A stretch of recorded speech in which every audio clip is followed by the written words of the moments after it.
good Saturday afternoon here from the auxiliary gym of Cheyenne South High School. Once again, it's the voice of the Riverton Wolverines, Kevin Shields, along with Travis Gupton. Travis, are you ready for a day of knock on wood, no gremlins, no problems? I'm looking forward to some great games, and hopefully we don't have as many problems as we did, or any problems like we did last night. All right now people are wondering why they're seeing some action on the court. The JV girls are just now finishing up. They trail Wheatland Bulldogs, Lady Bulldogs 32-26.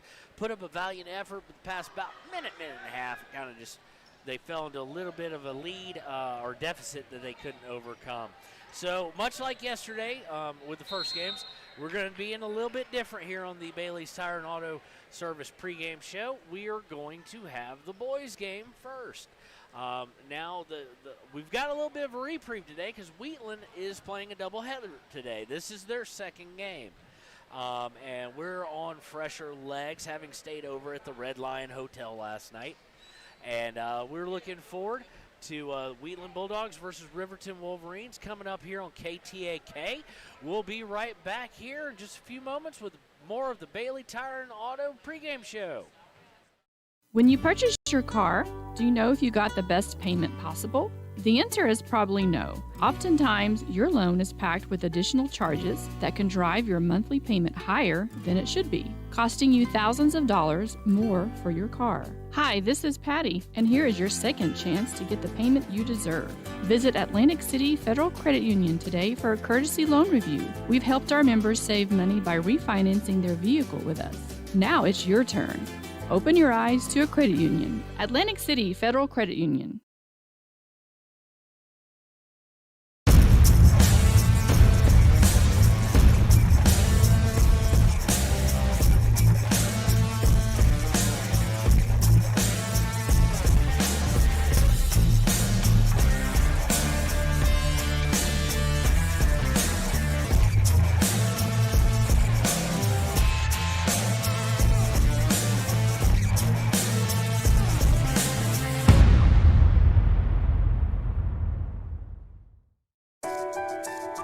At Teton Therapy, our people make the difference.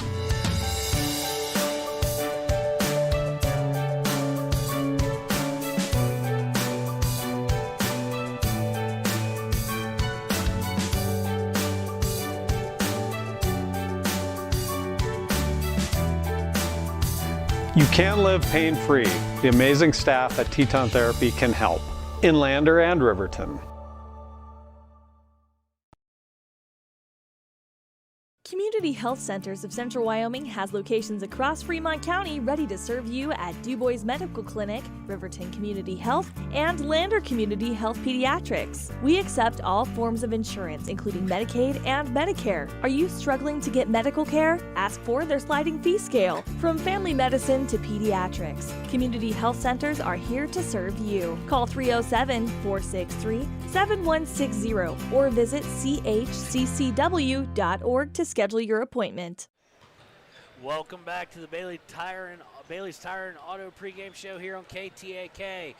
We're here for the last game for Riverton of the Taco John's Invitationals. They'll be facing the Wheatland Bulldogs here in the auxiliary gym of Cheyenne South. So if you're out in your car and you're just pulling up, you're going to go past the main gym in the hallway, and right after that's the auxiliary gym that looks amazingly just like the main gym.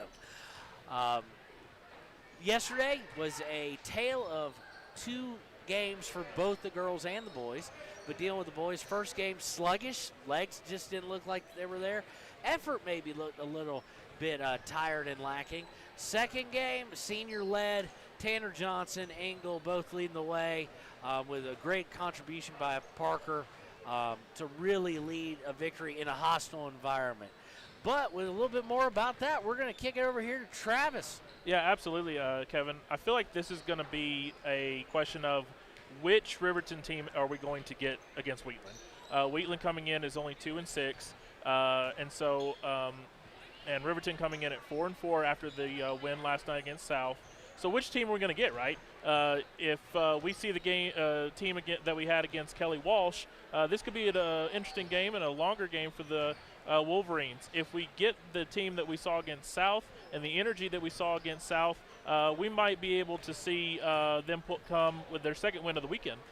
Well, and this is Riverton's first chance, or not first chance, I shouldn't say, but this is a chance to finally post an above 500 record since game one. Start out 1-0, upsetting Central at the time, and then falling 2 more, then going 2 and 3, getting to 500.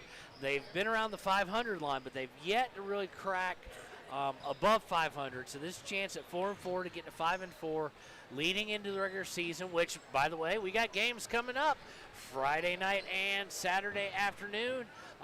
Regular season is going to start off. Interesting time for those of you coming out to the Riverton Gymnasium there to watch the Wolverines. The girls are going to start at 4:30 on Friday, and the boys are going to start at 6, and we'll be live with both of those games. And then on Saturday, I think we're 1:30 and 3. Yes. So we'll have those all live throughout the weekend, but if we'd love to have you come on out and make an intimidating atmosphere as Riverton, knock on wood, tries to get above 500. We'd like to also apologize for yesterday. We had all sorts of equipment breakdowns in the main gym, and I think we've got most, if not all, of those fixed, knock on wood, and we're going to try and stay with you all day today and get through these games and then start that long drive home. So projection, I'm guessing, for the team, if you're picking up a player, is going to be sometime between 11 and midnight. But when we get to the post-game show, we will ask Coach Bo, if we get a chance to interview with him, about what time you can expect to be picking up your son or daughter.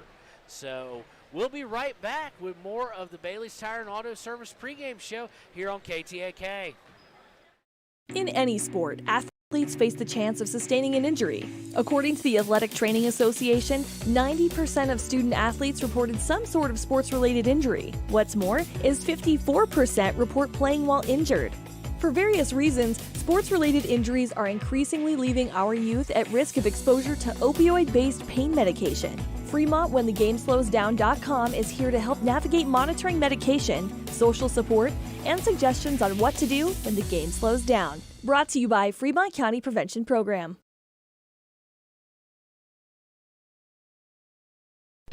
During winter storms, it doesn't take long for roads to turn slick. Snowfall is often accompanied by high winds, and blowing and drifting snow can make it difficult to see the road. Speed limits are based on dry pavement conditions and good visibility. Be ready to reduce speed and increase following distance. Crashes are twice as likely to happen when it's slick out, and it's usually because someone is driving too fast for conditions. Remember, when there's ice and snow, take it slow. This message is brought to you by WYDOT.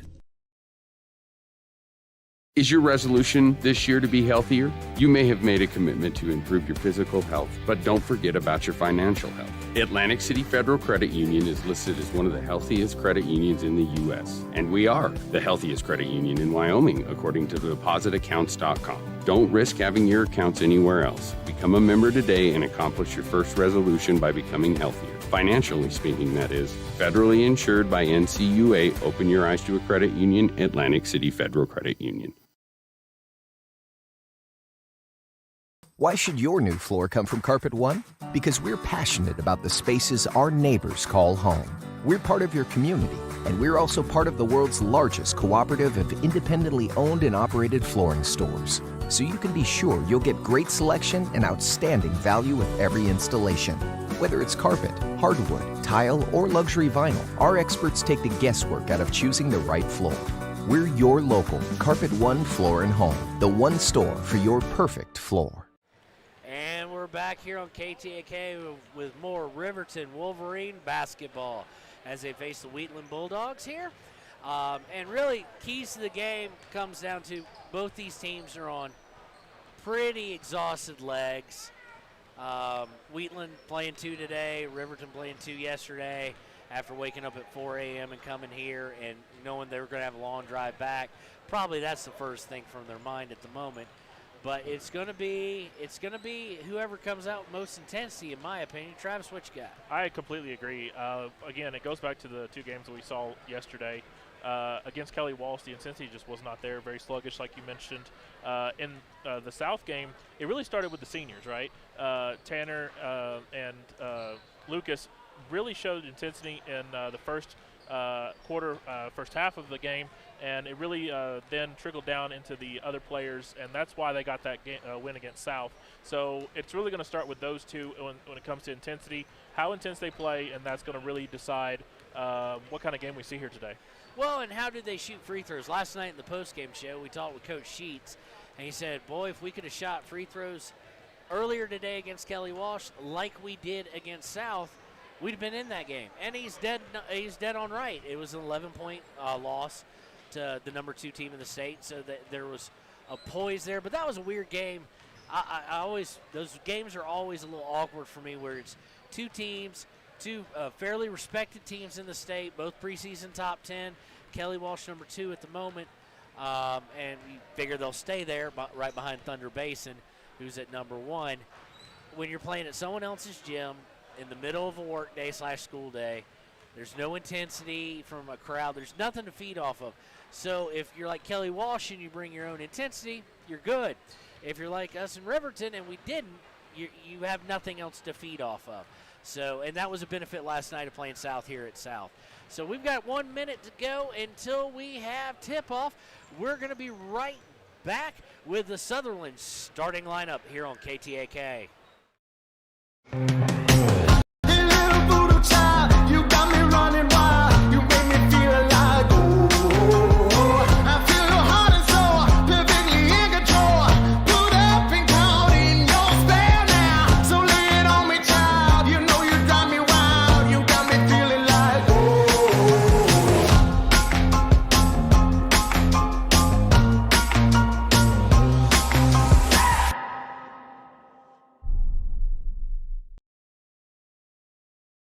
Gotchi Rehabilitation and Wellness knows what it means to be on top of your game. For over 60 years, Gotchi has led the field in providing physical therapy, occupational therapy, and wellness in Thermopolis and their facilities in Wheatland, Basin, Cody, and Shoshone. Whether you're recovering from an injury, deconditioned, post-stroke, or just looking to take control of your health, you'll find years of dedicated experience paired with personal care at Gotchi Rehabilitation and Wellness. Learn more at gotchi.org.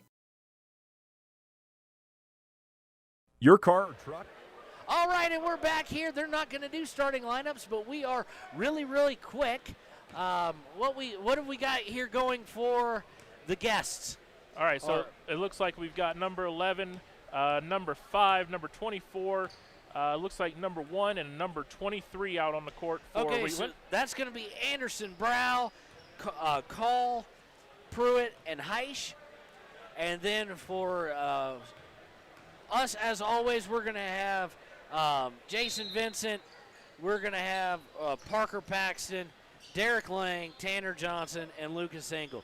Tip goes over to Riverton off the tip-off. Shot missed. Parker with the rebound, puts it back up from 10. He rims out. Engel with the rebound. He has to kick it back out to Parker. Parker looking to move it to his left. Comes back right to Tanner Johnson. Tanner Johnson top of the key. Wide open for 3. He's good. That's a great sign for Tanner Johnson coming into this first quarter. Okay, and magic, folks, guess what's back? Our scoreboard camera. So it is kind of low, so if someone stands up, we may have obstructed view. But in the half court, Wheatland looking to run their offense. They look to be running about 4 up around the perimeter area. Steal by Vincent, a tip by Vincent leads to a steal by Parker. On the break, they get to Parker. He goes up, and he is stripped. Ref says no contact there. So we are going to have inbounds again for Riverton. Let's see early on if these fresher legs are going to play any kind of role. One of the things I do know is Travis is Engel pretty much towers over everybody on court this game. Absolutely, and that's going to be something that I think Riverton's going to try to exploit, getting in the post. All right, Paxton over to Johnson to Vincent, back out to Paxton. Paxton for 3. He leaves it a little bit off. Rebound by Engel to Vincent. Vincent for 3. No good. Engel going for the rebound, crashes down on top of J.P. Anderson, and that's going to be a foul on Lucas Engel. That is, of course, always the concern. That's going to be his first, team first, obviously, with 6:48 to play, 3-0 lead Riverton. 6:48 in the first quarter, I should say. Wheatland brings up into the half-court set. They're going to run their half-court offense, but it looks a little bit like a motion, but a lack of screen so far kind of belies that. So they're going to swing it over to the left side to Anderson. Anderson gets it up top to Call. Call swings it over to Brow. Brow feeding down the corner, double team as Heitch has the ball, and it's going to be stolen by Lang. Lang's got it. He brings it over half court, gets it to Paxton. Paxton takes it up and good for the layup. Quick 5-0 lead here with 6:12 to play in the first for the Wolverines. Good look by Lang to Paxton there. Okay, looks like Riverton is going into a zone defense. Let's see how that works out for them. They're basically daring Wheatland to shoot over the top as they swing it around the perimeter. Back over to Brow. Brow back up to Anderson. Anderson gets it up to the free throw line over to Pruitt. Pruitt has to dribble out of that. He got a little bit of trouble and gets over to Call. Swing all the way to the corner. Three-point shot is up and no good by Anderson, but offensive rebound by the Wheatland, and we're going to have another foul as Pruitt was trying to drive the lane. We're hoping that's not on 45. It's not. It's going to be on 20. It's going to be on Derek Lang. His first, team second, excuse me. Non-shooting foul, so Pruitt's going to inbound on his own baseline. Gets it inbound to Brow. Brow at the top, guarded by Paxson. Swings over to the right side to Anderson. Anderson picks up his dribble, has to give it over to Heitch. Heitch tries to swing it, passes to nobody, but right in between two Wheatland players, so they're able to go grab that up before anybody from Riverton tried to break. I like the defense from Riverton. It looks like they're going to a 2-3 and then dropping into a 3-2, so it's like going back and forth. Making shot there. Shot is off by Pruitt. Rebounded again, though, by Pruitt. Three-point shot by Heitch is up and no good. Derek Lang this time comes down with the board. He's dribbling up, gets it up to Paxton around the timeline. He brings it up, swings over to Nelson, back out, way out to Lane. A little bit of a dangerous pass. Cross court back to Nelson on the left side. He puts it up for Engel. Engel's only able to get a hand on it, and it's going to be a turnover over to Wheatland. Wheatland brings it up. They're in no hurry, it seems. They do have a lack of height compared to Riverton, so that could play into it a little bit. But in the half court, that's going to be now Riverton in a trapping zone. Good trap. They get the trap, and they don't get the steal, however. Then they do. Tanner Johnson gets it. He's off to the races. Great get back by Wheatland, and Tanner just did not have any idea what was around him. And we're going to get another foul. I think that's going to be 2 on Derek Lang. A drive there by Pruitt, and Lang is going to get his second. So quick 2 on him. He's probably headed to the bench, maybe. Let's see what Coach Sheets does. Not quite yet. So they're going to ride it out with him with 2. Inbound from the baseline by Wheatland.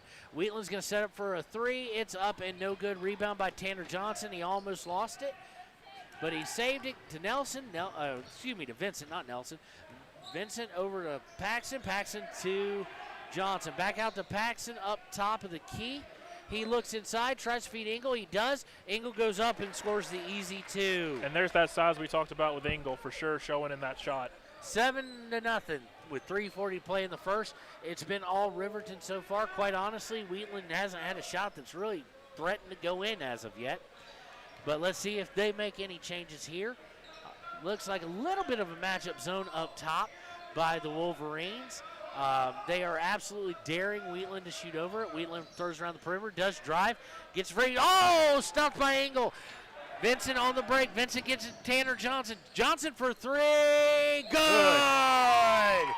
Great transition offense there by Riverton. 10-0 run, 3:05 to play in the first quarter. It has been all Wolverines. Wheatland just probing the outside, and they walk and turn it over. So you do wonder at some point in time as we see Derek DeVries and Kate Gabrielson come in for Lang with the foul trouble going out, and Paxson getting a bit of a breather. Kind of shocked that Wheatland has not called a timeout yet, Travis. Yeah, I really don't have an explanation for that to slow this offensive barrage that Riverton's putting on.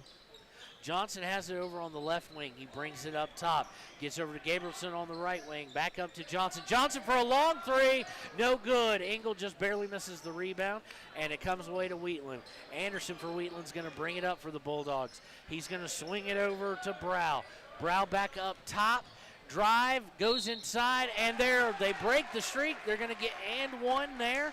The shot good by Pruitt, and unfortunately that foul is going to go against, I do believe, Lucas Engel. I saw a number 5. You saw number 5? Yes. Okay.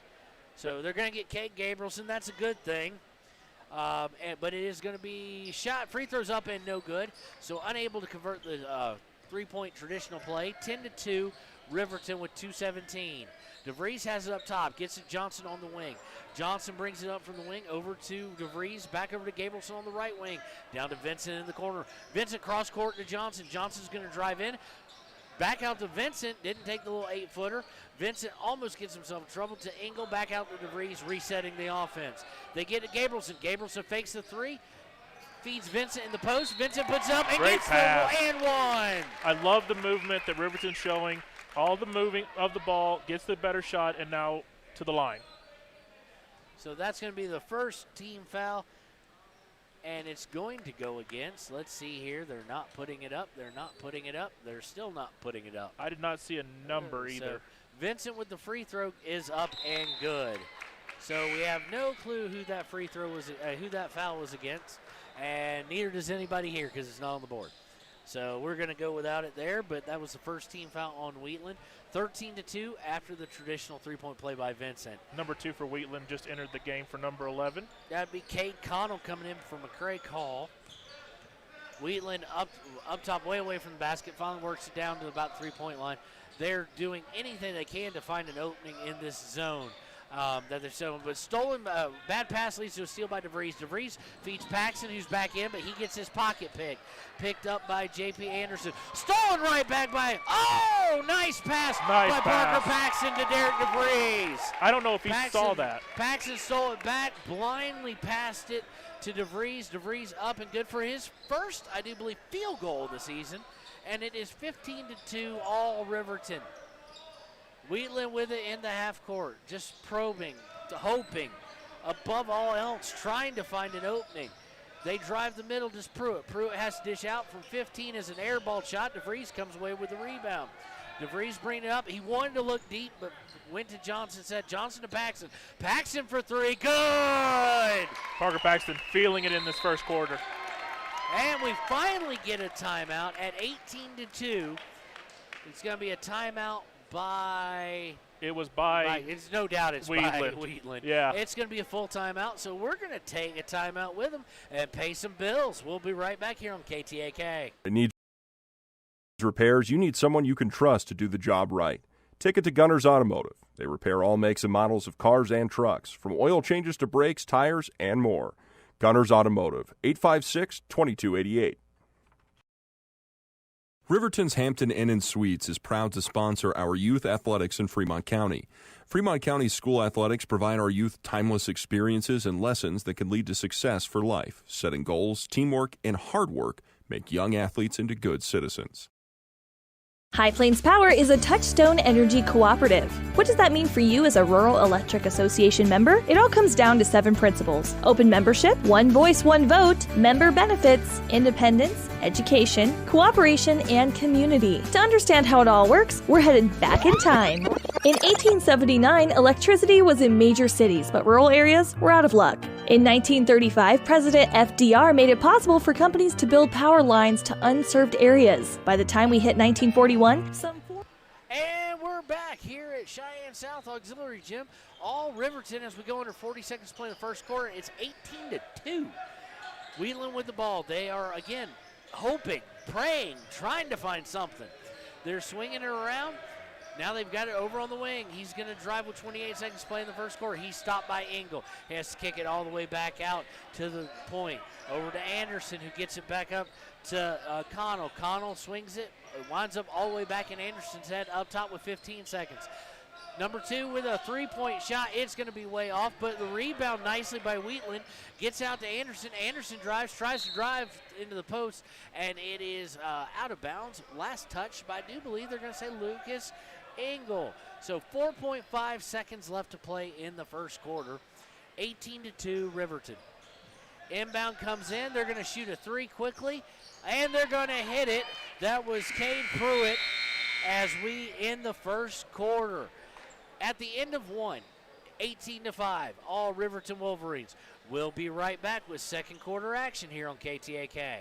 Ops had been organized to serve rural America, just like High Plains Power. For more information, visit highplainspower.org. Ever wonder why so many babies are delivered at Hot Springs Health in Thermopolis? Could it be the exceptional prenatal care offered by our providers?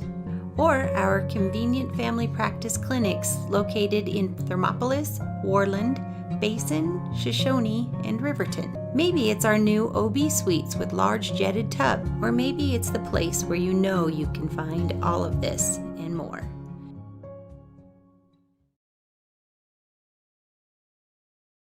Hi, this is Terry Banker. I'm minister at New Hope Christian Church in Lander, Wyoming. We want to support the kids of this area academically, athletically, and spiritually. Our address is 630 Mount Hope Drive. Come to Sunday school at 9:30 and our worship service at 10:45. And we're back here at KTAK, coverage of the Riverton Wolverines and the Taco John's Invitational as they played their third and final game, splitting the first two and a loss to Kelly Walsh and then a victory over Cheyenne South. This first quarter has been all Riverton, 18-5. You heard that right, ladies and gentlemen. It's 18-5 Riverton Wolverines. In fact, it's basically Riverton 18, Cade Pruitt of Wheatland 5, as he is the only one to score for Wheatland. So they're going to be Wheatland's going to go left to right on your radio dial as we start the second quarter. They go from Anderson up top to Connell over to Brow. Brow's going to bring it up top. He's going to get back to Anderson. Anderson's going to feed Pruitt. Pruitt's going to try and toss it down to the baseline. He was looking for Connell for a layup, but Connell lost a little bit of control of that, and it goes out of bounds over to Riverton. Riverton has their starting lineup back in, so Lang is back in. He's got 2 fouls, so something to watch. Paxton up top gets it over to Vincent. Vincent gets it back over to Paxton on the left wing. Paxton looks inside but swings it back to Vincent. Vincent back to Paxton. Wing-to-wing passes right now for Riverton. Well, guess what? Back to Vincent. And back to Paxton.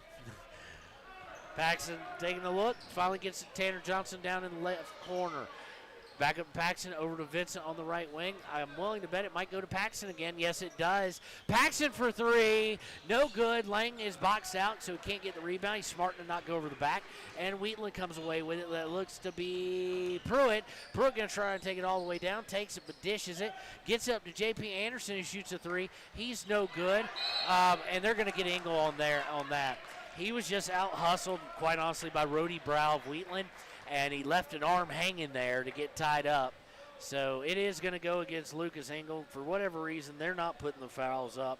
So that's going to be the team 5th. And right now we got Lang and Engel with 2. So inbound by Wheatland. Wheatland gets it over into the corner. Swings it back up to the free throw line, back to the wing, and back up top to Anderson.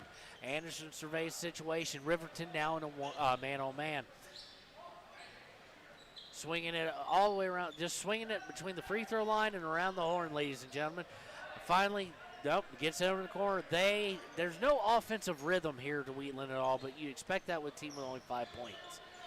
They finally get it in the post to Pruitt. About 3 Wolverines converge on him, so he has to pull it out. I think that Engel with the nice deflection, unable to get the steal, winds up in Pruitt's hands. He laid his shoulder in a little bit, but Vincent did not have position whatsoever. Vincent's going to get called for the foul there. That's his first, team 6. So the good news for Wheatland is they will be in the 1-on-1, any foul the rest of the way. And they can eat any freebies they can possibly get. Inbounded by Wheatland. Wheatland's now going to just probably swing it around the horn. It looks like to me, listeners, that their whole goal is to find Pruitt in the paint and open, but he's never open. Ball gets kind of scrummed around underneath the paint, but comes out to Pruitt. Pruitt with a shot fake, tries to shake Vincent. Does a little lean in two, doesn't get it, but nobody box out number 5. He gets the rebound. Out to J.P. Anderson for 3. That one looked good, but it goes in and out. Engel comes away with the board. He looks to break, gets it to Vincent, and goodness. Vincent, old school hockey check. And somebody who enjoys hockey, that was a hard one. That would be a boarding call. So the foul's going to go against somebody. I can't tell the number. I'm going to say, okay, we don't know. So it's going to go against It looked Wheatland. like number 11 was running with him, and it looked like that would be the foul. Okay, so we'll go with McCray call on that. That's just going to be their team second, so they're not in danger. Inbound goes. They get it to Hunter Houck. No, not Hunter Houck. Tanner Johnson. Lang winds up in the post with it, and we're going to get a foul on 25. At least that one was obvious. That's going to be against Eric Soko, who's just now in the game. That's going to be the team third against Wheatland. So inbounding on the baseline will be your Wolverines with 18-5 lead with 5:35 to play in the first half. Vincent tosses it long into the front court to Paxson. Paxson gets it Johnson down the corner. Johnson's going to drive into the middle. He puts up a little floater. It's no good. Rebound by Anderson of Wheatland. The Bulldogs coming down in no hurry to run. You don't know if they have the legs after playing one earlier to run. So they're going to set up their offense again, which, again, is swinging around the post. Try to find. They get someone wide open. He doesn't even take the shot because it wasn't, I don't know why. And they're going to throw it away when they're trying to swing around the post on a turnover. That is perplexing to me, ladies and gentlemen. Number 25, Eric Soko, had a wide open 15-footer. There was not a Wolverine within 10 feet of him. It looked like Engel was bearing down on him, and he just decided not to shoot. And he recognized it, and it's like it's not part of the offensive set, so they didn't shoot it. Anyway, Wolverines bring it back up. Hunter Houck is now in, it seems. Hunter Houck drives in, tries to go for 2, misses, goes up for a 2 again after he gets on an offensive rebound, and it comes away the other direction. Break by Anderson. Anderson puts it up and in for the Bulldogs, making it 18-7. Quick defensive lapse gets it to Vincent Wheatland, but Vincent loses it, gives it up all the way down to Pruitt. Pruitt is up and good, so a little run here by Wheatland as it's now 18-9. Riverton brings up Paxson, now bringing it up, setting the offense. Does look like Gabrielson's going to the corner, check in. Wonder who he's coming in for. We'll find out in just a minute. Johnson gives it back to Paxson up top. Paxson to Vincent on the left wing. They feed Houck at the free throw line out to Johnson. Johnson runs, goes in for the layup, misses the layup.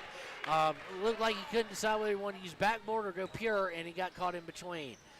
So now Bulldogs on a little 4-0 run. Bring it up.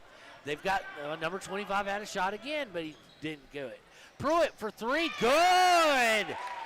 So don't look now. All of a sudden, 18-12, and we're back in the ball game with 3:50 to go in the half. Paxson brings it up, gets it to Vincent on the wing. He feeds Lang on the post. Lang turns the face up, swings out Tanner. Tanner for 3, good! Nice response by Tanner there. Tanner Johnson gets their first points for Riverton of the half. Of the second quarter, excuse me. They'd gone 4.5 minutes with no points. Turnover almost by Wheatland, but it goes off Hunter Houck's foot out of bounds, so we'll stay with Wheatland. Gabrielson's coming in to get Derek Lang, it seems. He does get Derek Lang, and we'll see what happens here as they will inbound on their own baseline. Inbounded by Wheatland. They toss it all the way up top to J.P. Anderson. Anderson's going to swing it. Or not really swing it, but pass over to Brow. Another 3 by Pruitt comes up short, and yet another offensive rebound by Rody Brow. Someone put a box out on him. Pruitt with the ball now again. He tosses inside to Brow. Back out to Pruitt. Pruitt drives the lane. Going to pass, nice pass actually, 24, Heitch, and they're good for 2, so 21-14. Riverton still in the lead, but it's cut down to 7.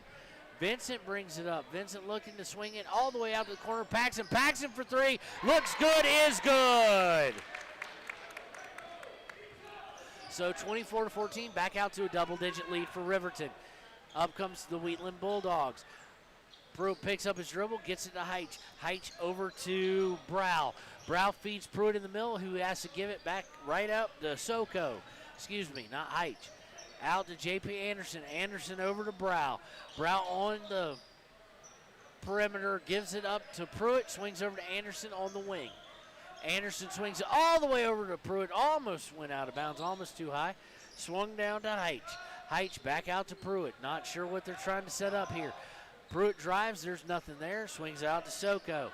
Soko over to J.P. Anderson. Anderson, they're not doing anything really to drive to the basket. Anderson pulls it back out, almost loses his dribble, gets it back. Swings over to Brow. A lot of passes, Travis, but nothing towards the basket, nothing with any kind of urgency or intensity. No, and it looks like they're trying to get number 23 the ball, and like you said earlier, they're trying to set him up for offense, and it's just not working. The Riverton defense is not letting anything happen. All right, this way, almost stolen again. Vincent with a steal, indeed. Swings out to Gabrielson. Gabrielson's going to get it picked from behind. I'll tell you what, luckily, what are they going to say? Oh, it's off of Wheatland out of bounds. I'll tell you what, some of these guys from Riverton really need to understand situational awareness, because that's the third time today we've seen a guy on a break get his pocket picked from behind. They've got to know, especially because all 3 times, Travis, Brow. Right. The same guy who gets all the offensive rebounds. Right. He is their Jason Vincent. We'll give him that honor. Does the dirty plays, gets his knee scraped up. Inbound, Paxton for 3, in and out. Engel rebound and put back in good. Great shot by Engel. Great response after that turnover. 26-14 for Riverton as we go under 1:10 to play in the first half. Wheatland's going to bring it up. I'm going to predict they're going to look for Pruitt. They swing it down in the post, but he looks to have no intention of doing anything. Vincent almost again. No, not Vincent. DeVries, excuse me. DeVries with the active hands, and we get some substitution. It does seem indeed that they're trying to run isolation for Pruitt, and they're just – Riverton's not having it. Every time he's getting the ball, they're collapsing on him. If you're Wheatland, you've got to figure out a second scoring option. But they swing it around the post. They finally get to Pruitt down in the corner. Pruitt's got Vincent on him, best defender on Riverton, so it's going to make it really hard for him. Riverton Wheatland drives down, gets to Pruitt. Pruitt pulls up for a 13-footer. He's airing it out. DeVries has it. He's going on a break. He's trying to defend the ball. He takes it all the way up, and no, not good. But he draws the foul, and you notice how he dribbled up there for those watching on TV, on live stream. He was guarding it while doing a protective dribble, keeping anybody from being able to reach in. That was smart by the underclassman. Credit him. He's going to the free throw line. From the games we've been at, he's 3 of 4, 75% on his free throw lines. So free throws. So I just jinxed him, obviously. But no, he hits the first one up and good. He just ignored you. But that's smart to do. That is indeed smart to do. DeVries is going to go to the line for his second attempt. It is up, and it is good as well. So with 32.5 seconds to play in the half, it's back up 28-14, 14-point lead. Wheatland bringing it up into the front court. I'm still willing to bet I would say they're going to look for Pruitt. They are going to look for Pruitt. But Pruitt's covered. Yeah, and he's kind of got some facial expressions when he doesn't get a pass that he's supposed to get it. But he gives it right up. There's nothing there for him as they're in a modified zone, a bit of a 1-3-1, but they are putting a guy up top, and it looks like Parker Paxson is almost maybe a triangle and 2 because Paxson was not leaving Pruitt. They get it down into the post, and time expires as they got no shot up, so it's going to go to the half. Here at Cheyenne South Auxiliary Gym, all Wolverines, 28-14. Riverton. We'll be right back with the WyoToday Media halftime show. Former University of Wyoming quarterback Josh Allen is worthy of Wyoming. 23 plays into my first start here at the University of Wyoming. I dropped back, kind of went through a progression. I saw the middle of the field kind of open up. I decided to lower my shoulder. His helmet went straight into my collarbone here. We landed on the 20-yard line. At that moment, I knew something was really bad. So Josh's collarbone was pretty bad. He had broken in multiple places, and it required hardware fixation with the plate in order to get it back together. It was devastating news to me and my family, just knowing that, it could have ended 23 plays in. We had no question whether we could perform the surgery here, given our wide range of varying subspecialties within orthopedics. I would recommend Premier Bone and Joint Centers. The thing that made me feel really comfortable with them was they made it feel like your own family. I think he'll have no problem performing in the NFL. His rehab and his recovery done very well, and I don't see any restrictions on him whatsoever. They want the best for you, and they won't steer you wrong. Let us show you why we're worthy of Wyoming. Riverton Vision Center offers comprehensive eye health exams, highly trained staff, and a large selection of fashion eyewear and sunglasses. Dr. Ballard, Dr. Hinkle, and Dr. Frazier offer over 70 years of experience. Call Riverton Vision Center at 856-9451 to schedule an appointment today. When repairs are complete after a collision, you expect your car, SUV, or truck to look like new. That's the service you'll receive at Stork Auto Body in Riverton. Professionalism and meticulous attention to detail. You can depend on Stork Auto Body, 841 Miniweb Avenue, Riverton. The choice is yours. Sutherland's Friends of the Family Plus Consumer Credit Card lets you choose from 5% off instantly at the register or special financing on qualifying purchases. That means no forms, no waiting, no rebates. You can choose 5% off instantly with your Sutherland's credit card. Got a big project? Choose special financing. The choice is yours with Sutherland's Friends of the Family Plus Consumer Credit Card. Subject to credit approval. Minimum monthly payment required. See store for details. Only at Sutherland's. Hi, I'm Tom from Fremont Therapy Group, and we're going to be talking about running analysis. Running analysis has 3 components to it. Obviously, you look at the running part. That's kind of the gait pattern, looking at how well they strike the ground. The next part looks at how strong they are, their legs, also how flexible they are. There's certain muscles that become tight the more you run. And then the last part, it's looking at how well you move. So you're looking at ways to help you reduce your chance of injury. Come on in, you're gonna love it. We'll get you on the treadmill and start the process.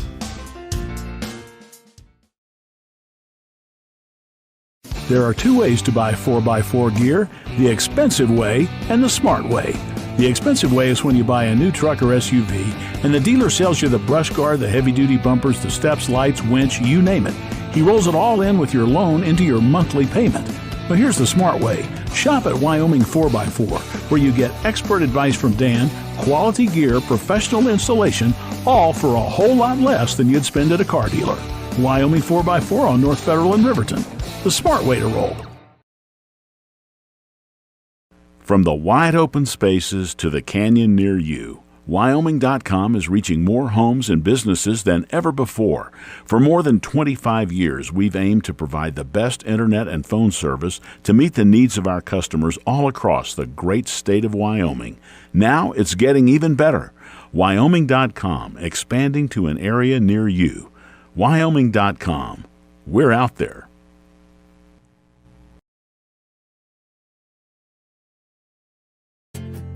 From one corner of the state to the other, over 82% of Wyomingites wear their seatbelts.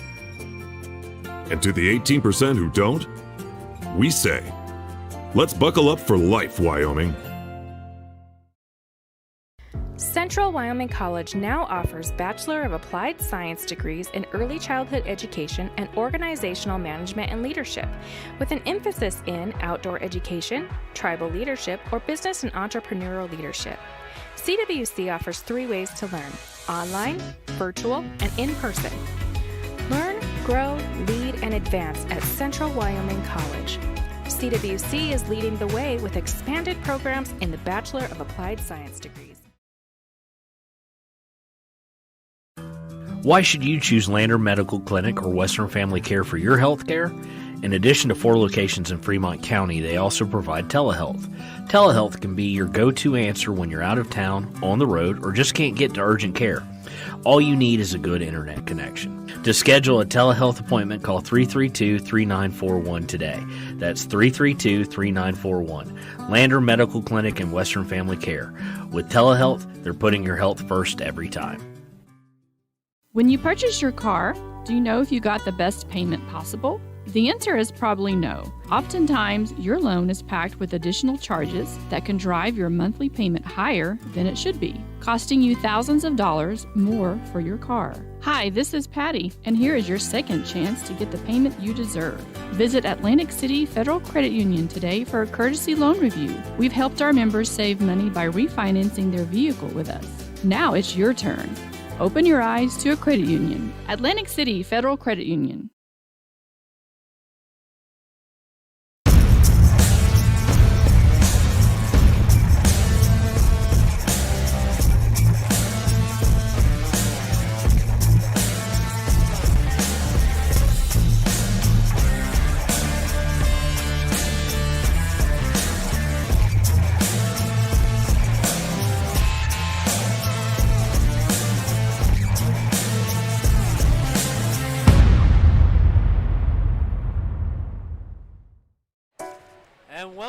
to Riverton basketball action here on KTAK.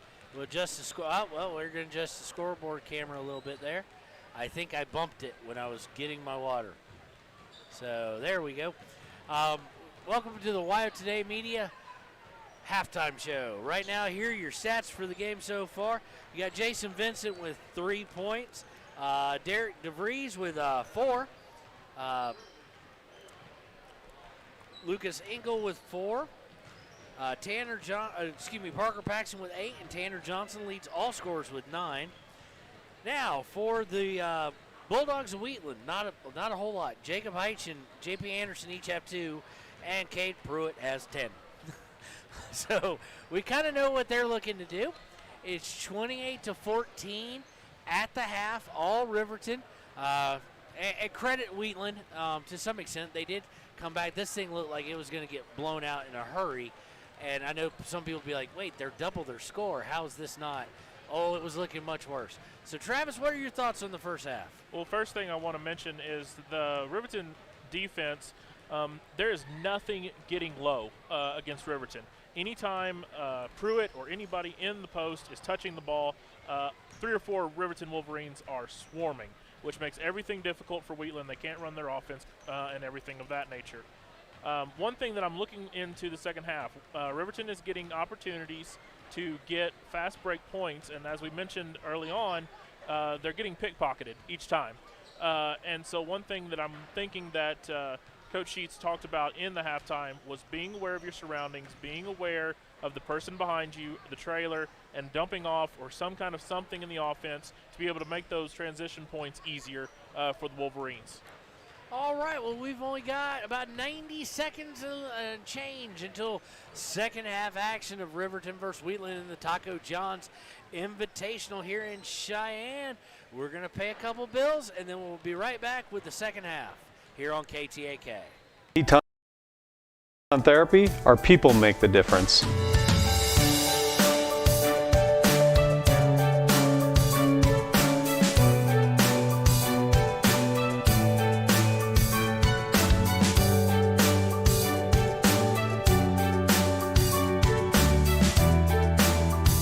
You can live pain-free. The amazing staff at Teton Therapy can help in Lander and Riverton. Community Health Centers of Central Wyoming has locations across Fremont County ready to serve you at DuBois Medical Clinic, Riverton Community Health, and Lander Community Health Pediatrics. We accept all forms of insurance, including Medicaid and Medicare. Are you struggling to get medical care? Ask for their sliding fee scale. From family medicine to pediatrics, Community Health Centers are here to serve you. Call 307-463-7160 or visit chccw.org to schedule your appointment.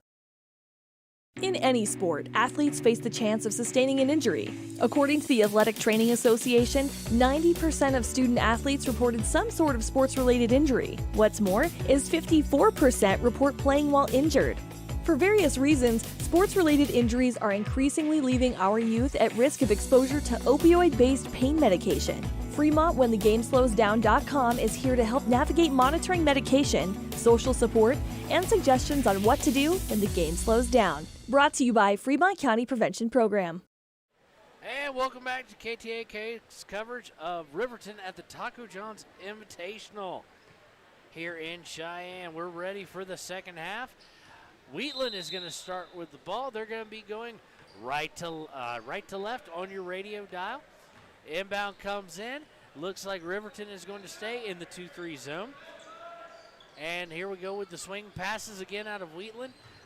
Let's see if they found or decided to go with any kind of second scoring option. They get it up top over to Pruitt. Now Pruitt swings it up top again, and it doesn't look like much has changed. Stolen by Engel on an interior pass. Gets out to Vincent. Almost led him a little too much, but he was able to corral the ball. And he gets it out to Tanner Johnson. Johnson back to Vincent on the wing. Vincent looks to drive, drives the middle, stops, pops from 8, and good. Great stop in Vincent. Vincent with a nice stop and pop. 7:15 to go in the third quarter. Wheatland brings it over the timeline. Anderson over to Pruitt. Pruitt doesn't like what he sees, so he gives it over to Brow. Brow back to Anderson. Anderson back up to Call. Call over to Brow. Brow feeds it down to, I do believe, Heish. That is Heish indeed, or if I'm saying his name properly. But the ball winds all the way out, back out to Anderson. Anderson to Brow on the perimeter. The zone just flustering Wheatland completely, and they're just tossing it around pretty much the perimeter and not really making anything. There's no cuts to the basket. There's no screens. They get it over to 11. He's going to drive. Oh, and a silly reach in by Derek Lang. No, they called him out of bounds. I thought they were going to get the reach there. So just even sillier. Turnover after really not accomplishing much of anything offensively there. You do wonder how much of it's legs, but a lot of this seems by design that it's the Pruitt show. Riverton brings up. They get to Engel at 15 at the free throw. Out to Paxson. Paxson for three. Bam! Parker Paxson from long range. He shot that from a long way. Puts him into double digits on the game with 6:15 to go in the third quarter. 33-14 Riverton. They've extended their lead since half. Again, now they've gone to a bit of a zone. Looks like a box and one with Paxson being the one. And nope, now they've converted more into 2-3. Now man-to-man, actually. That's what I like. Riverton's defense keeps switching. Yeah. Back up to Pruitt. Pruitt's going to think about three, but Paxson said no. And Pruitt brought it back down. Swings it in the middle. Someone else, but Pruitt's going to shoot. No, they're not, because Engel's going to block him. But they're going to say, yeah, it looked like all ball, but they're going to say he got him with the body, which I was only paying attention to the big five fingers that said no on the shot. So the foul's going to go against Engel. That's going to be his third team first in the second half. Inbound by Wheatland. They swing it all the way up top to Brow. The Bulldogs running just looking for a nice lay. Vincent with a steal. He's going to go all the way, take it in, and no good. He gets the steal right back, though, and Wheatland steals it from Paxson. Good effort by Vincent, but Vincent, I think, was a little more concerned with the contact he thought he was going to get instead of the shot, where he shouldn't have been concerned about that at all. Good active Everybody hands. on the ground, and we're going to get a foul on Engel, though, as he got a little too aggressive. And unfortunately, that's going to be number 4. That is on Engel. That's going to be number 4. Team second. And DeVries comes in. With 5:16 to go. Derek DeVries in the ball game now. He's going to come in and try and fill Engel's shoes. Although they don't seem to be really running any kind of post-up game. So while you'll miss Engel on certain other aspects, I don't think it's going to be something that Wheatland takes advantage of. Could be wrong. Let's find out together. They swing it around the perimeter. Fed inside. They are going inside, but they lose the ball. DeVries comes away with it. DeVries to Johnson. Johnson's going to pull up on the perimeter. He's going to swing back at DeVries. DeVries over to Paxson. Paxson taking a look. Lang going to set a screen. Nope. Over to Johnson for three. Good! Great movement by Riverton there again. It's different. You can see the difference in the movement between Riverton and Wheatland. 36-14 with 4:43 to play in the third quarter. Riverton up to a 22-point lead. Wheatland with no answers defensively or offensively, quite honestly. Pruitt gets up top, has to immediately give it up as a double team came into DeVries and Paxson. Gets it back up top. They're just looking for Pruitt, and they're not able to get it to him. Basically, wherever Pruitt goes, that guy pretty much goes to a man-on-man. Pruitt gets it on the perimeter. He's looking to drive on Vincent. Vincent says no, so he has to kick it back out. Finally over to number 2. Number 2 does shoot from 3. Misses. DeVries with the rebound. DeVries gets it up to Vincent. Vincent stops, gets up to DeVries. DeVries over to Johnson. Johnson's wide open for 3. Oh, but he misses. Rebound goes to Wheatland. That was a nice set of passes that led to a wide open, almost 2 open shot for Johnson. Wheatland brings it up. We are now playing the game of not where's Waldo, but where's Pruitt, because that's who they're going to try and find. They do indeed on the perimeter. Pruitt, he's got Vincent on him. It isn't going to work. They try and screen Vincent, doesn't work. They finally give it up. He gives it up off a double team. They have a good look, but no good. Vincent comes away with the rebound, finds Paxson. Paxson going to stop and pop from 15, and good. Timeout. I don't even have to look who called that. I'm going to guess. It was the Wolverines. That it was the Wolverines. See, that's what I was going to guess.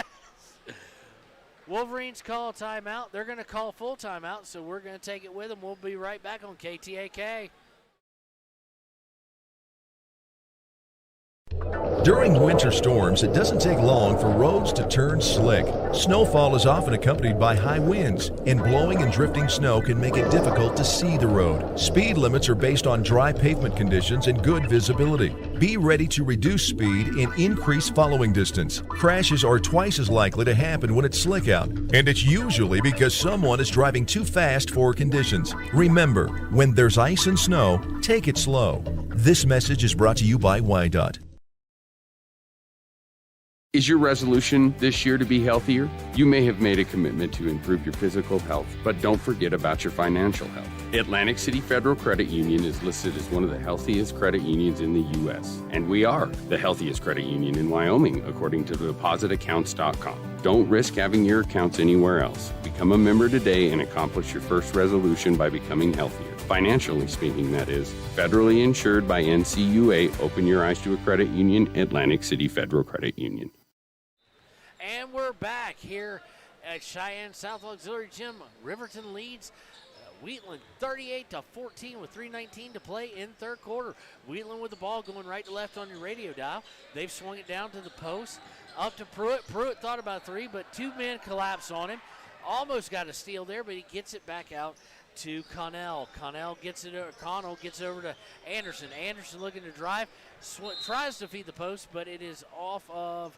It looks like either Vince or Gabriel's got a hand on it. Nice active hands. And so it'll be Pruitt inbounding for Wheatland underneath his own basket. They swing it out to Brow. Brow gets it over to Pruitt. Pruitt's going to drive. Double team comes in Tanner and one other. Derek DeVries gets the rebound, but he lost it out of bounds. Just kind of feel bad for Derek on that one. He came away with a nice board and just didn't get full possession before he tried to dribble it. So it's going to go over to Wheatland ball with 2:52 in the third quarter. They're inbounding from their own baseline. They toss it well out into the front court to J.P. Anderson. Anderson over to Connell. Connell gets it to Brow. Brow gets it to Pruitt. Pruitt guarded by Gabrielson. Now the double team comes. Now the triple team comes. He feeds it. Finally, Pruitt passes off to Connell, and he is able to convert and get the first 2 points of the game. Or of the half, for Wheatland. Swinging around the outside into the post. Turnaround shot is up and no good for number 24, Hunter Houck, who is in the game. That was not DeVries who lost the ball earlier. It was Hunter Houck. Rebound by Wheatland. They come on the break and then slow up. That almost looked like Kid's knee gave out on Right, yeah. But they swing underneath. Oh, nice defense by DeVries there. Gets it into Vincent, saving it from going out of bounds. Gabrielson with long pass to Hunter Houck. Hunter going to drive it down, swings it Gabrielson. Gabrielson to Vincent. Vincent looks to drive. Weird looking shot. Didn't have to do all that. But Hunter Houck gets the rebound and the putback. His first 2 of the game with 1:46 to go in the half, 40-16 Riverton. It is all Wolverines today. Pruitt pulls up for 15 and is able to hit and go. First time the double team doesn't collapse on him, he hits. Gabrielson on the wing. Gabrielson going to feed the post to Hunter. Hunter going to shoot and draw the foul. Nice job by Hunter there. He's going to draw it on Pruitt. I think that's his second or it's his first. We really don't know. All I do know is it is their first team foul of the half. They're not telling us who the fouls are on today. Not sure why. May go ask in between the games here today. Houck with his first free throw is up and hits side iron and no good. Really want to see Hunter when he gets especially extended playing time. Him and DeVries get some points here. Houck's going to get it second. He's going to take a dribble. 2 dribbles, put it up, and he leaves it short and no good. Rebound by the Bulldogs. By Pruitt himself, actually. Pruitt over to Anderson. Anderson looking, feeds it over to Brow on the perimeter. Brow going to look to drive. Riverton back in the zone. Gets it up top. They swing it back inside. Finally, they get it over to Pruitt. Pruitt hounded by Gabrielson and DeVries right there for support. Back out to Pruitt. He's double-teamed immediately. A little bit of a trap, but he's taller than everybody on the floor, so he finally gets free for a 3. Leaves it short. Rebound by DeVries. He's going to find Hunter. Hunter's by himself. Maybe wants to slow up because he does not have numbers. To Gabrielson for three. No good. Hit the front and the back of the iron and off. But nice pass by Hauk finding the open Gabrielson, who took his first field goal I can remember in a while. Number 2 with the shot there for. Good. Number 2, Cade Cannell for Wheatland is able to score. And back comes Riverton. They're just going to give a layup to Jason Vincent. He's just going to say, thank you, may I have another. He looked like he was asking for the foul there. There was a lot of contact on that shot. Wheatland brings over in the front court. I still don't understand how they just gave it to him. Wheatland brings it up court. They're trying to figure out something. They swing out JP Anderson for three. Sounds like he should be selling stocks. But it's put up, the rebound put up as third quarter ends. I think that was number 5, was it not? Yes. So that's going to be Brown with his first 2 of the game. And we go to the end of third. After 3 at the start of the fourth, it's going to be 42-22. Riverton Wolverines. We'll be right back here on KTA. Why should your new floor come from Carpet One? Because we're passionate about the spaces our neighbors call home. We're part of your community, and we're also part of the world's largest cooperative of independently owned and operated flooring stores. So you can be sure you'll get great selection and outstanding value with every installation. Whether it's carpet, hardwood, tile, or luxury vinyl, our experts take the guesswork out of choosing the right floor. We're your local Carpet One Floor and Home, the one store for your perfect floor.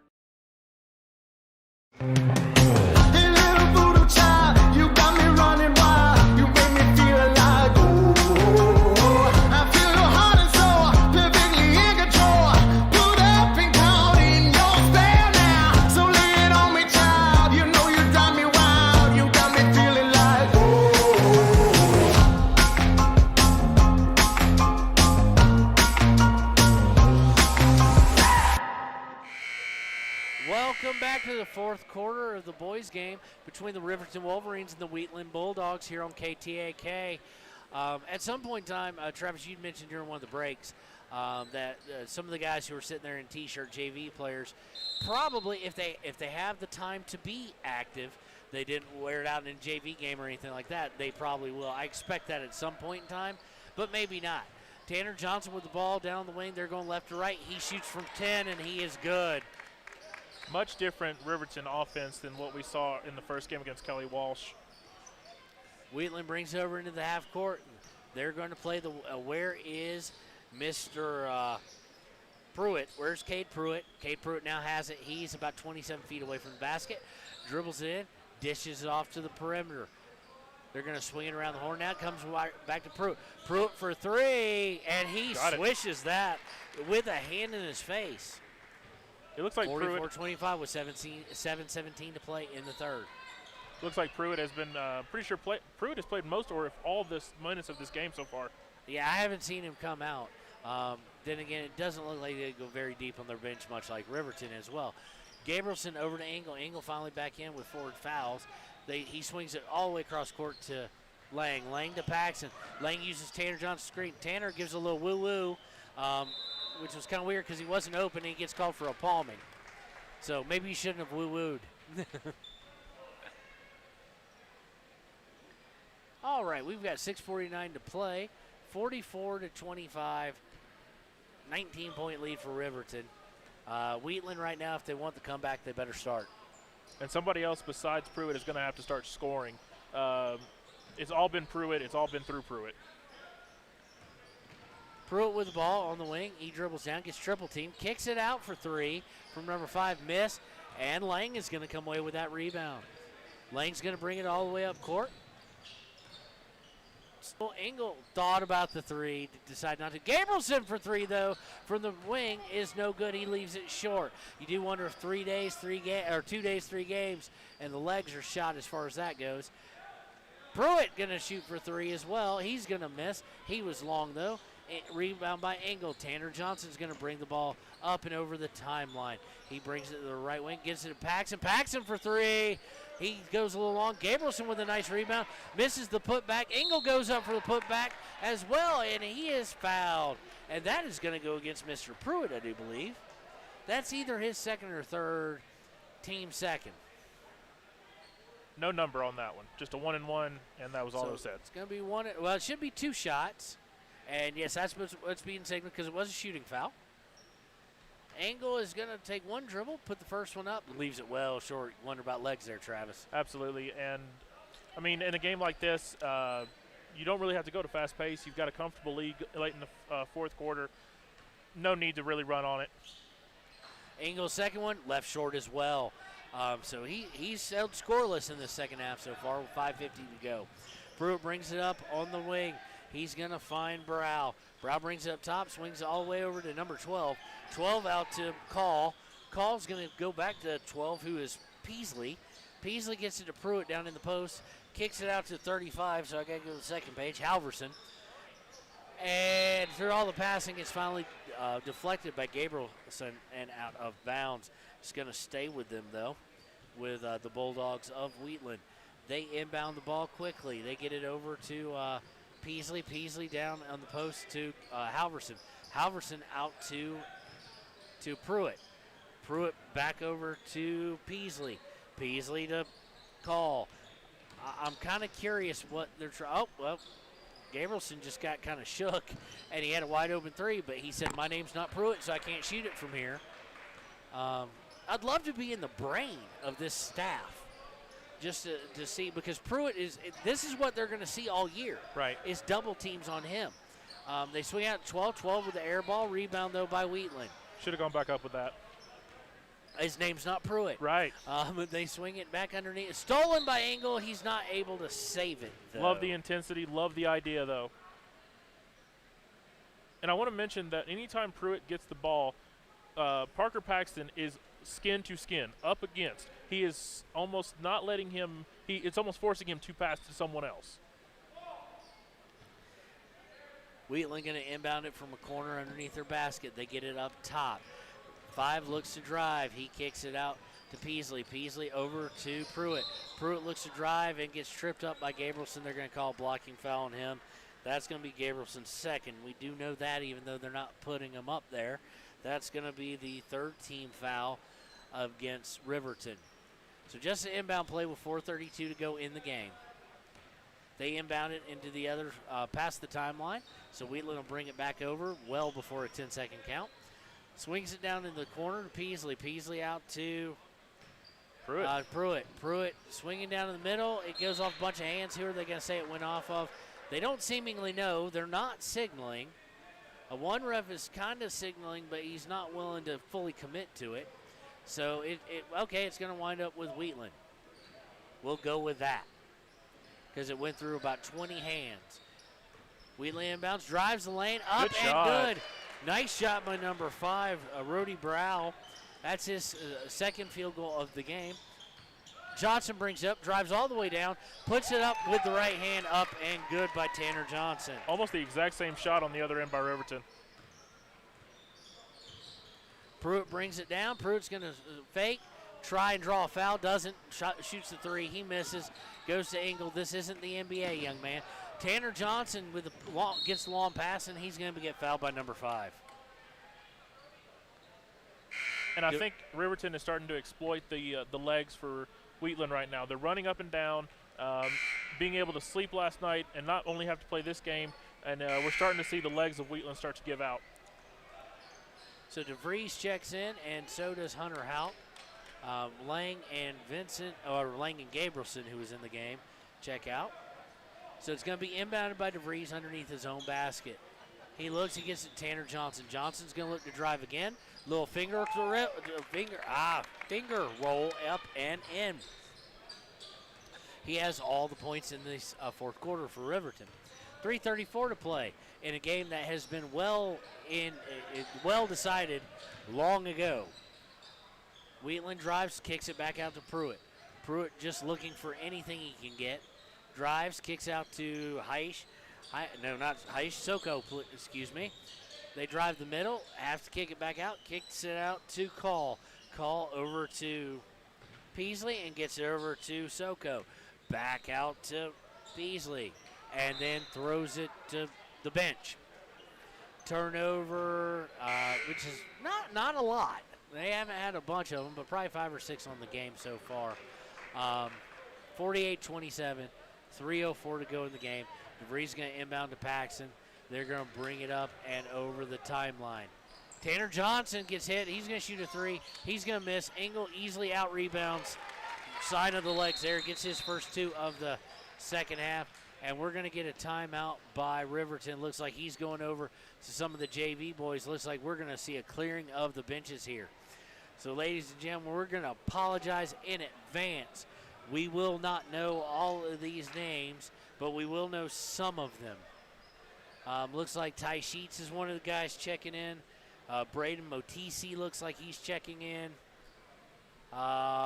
31, do not have a name on him, so do not know. But Coach Bo Sheets has decided to clear his bench here with 2:54 to go, and we're going to take a quick timeout with him. Be right back on KTAK. Rehabilitation and Wellness knows what it means to be on top of your game. For over 60 years, Gotchi has led the field in providing physical therapy, occupational therapy, and wellness in Thermopolis and their facilities in Worland, Basin, Cody, and Shoshone. Whether you're recovering from an injury, deconditioned, post-stroke, or just looking to take control of your health, you'll find years of dedicated experience paired with personal care at Gotchi Rehabilitation and Wellness. Learn more at gotchi.org. All right, we're back here on KTAK for the final 2 minutes and 54 seconds of the boys' game. Riverton leads 50-27 over Wheatland, and they are sticking in the zone. Let's see here. This might be a little bit of Pruitt being able to get some points here just because starter versus some JV guys. He drives and does draw the foul. They're going to say it happened on the floor, though, so team fourth. So inbounding for Wheatland is going to be Call. You figure they're going to try and find Pruitt. Inbound comes to Pruitt. No, it doesn't. It comes to number 2. Swung outside.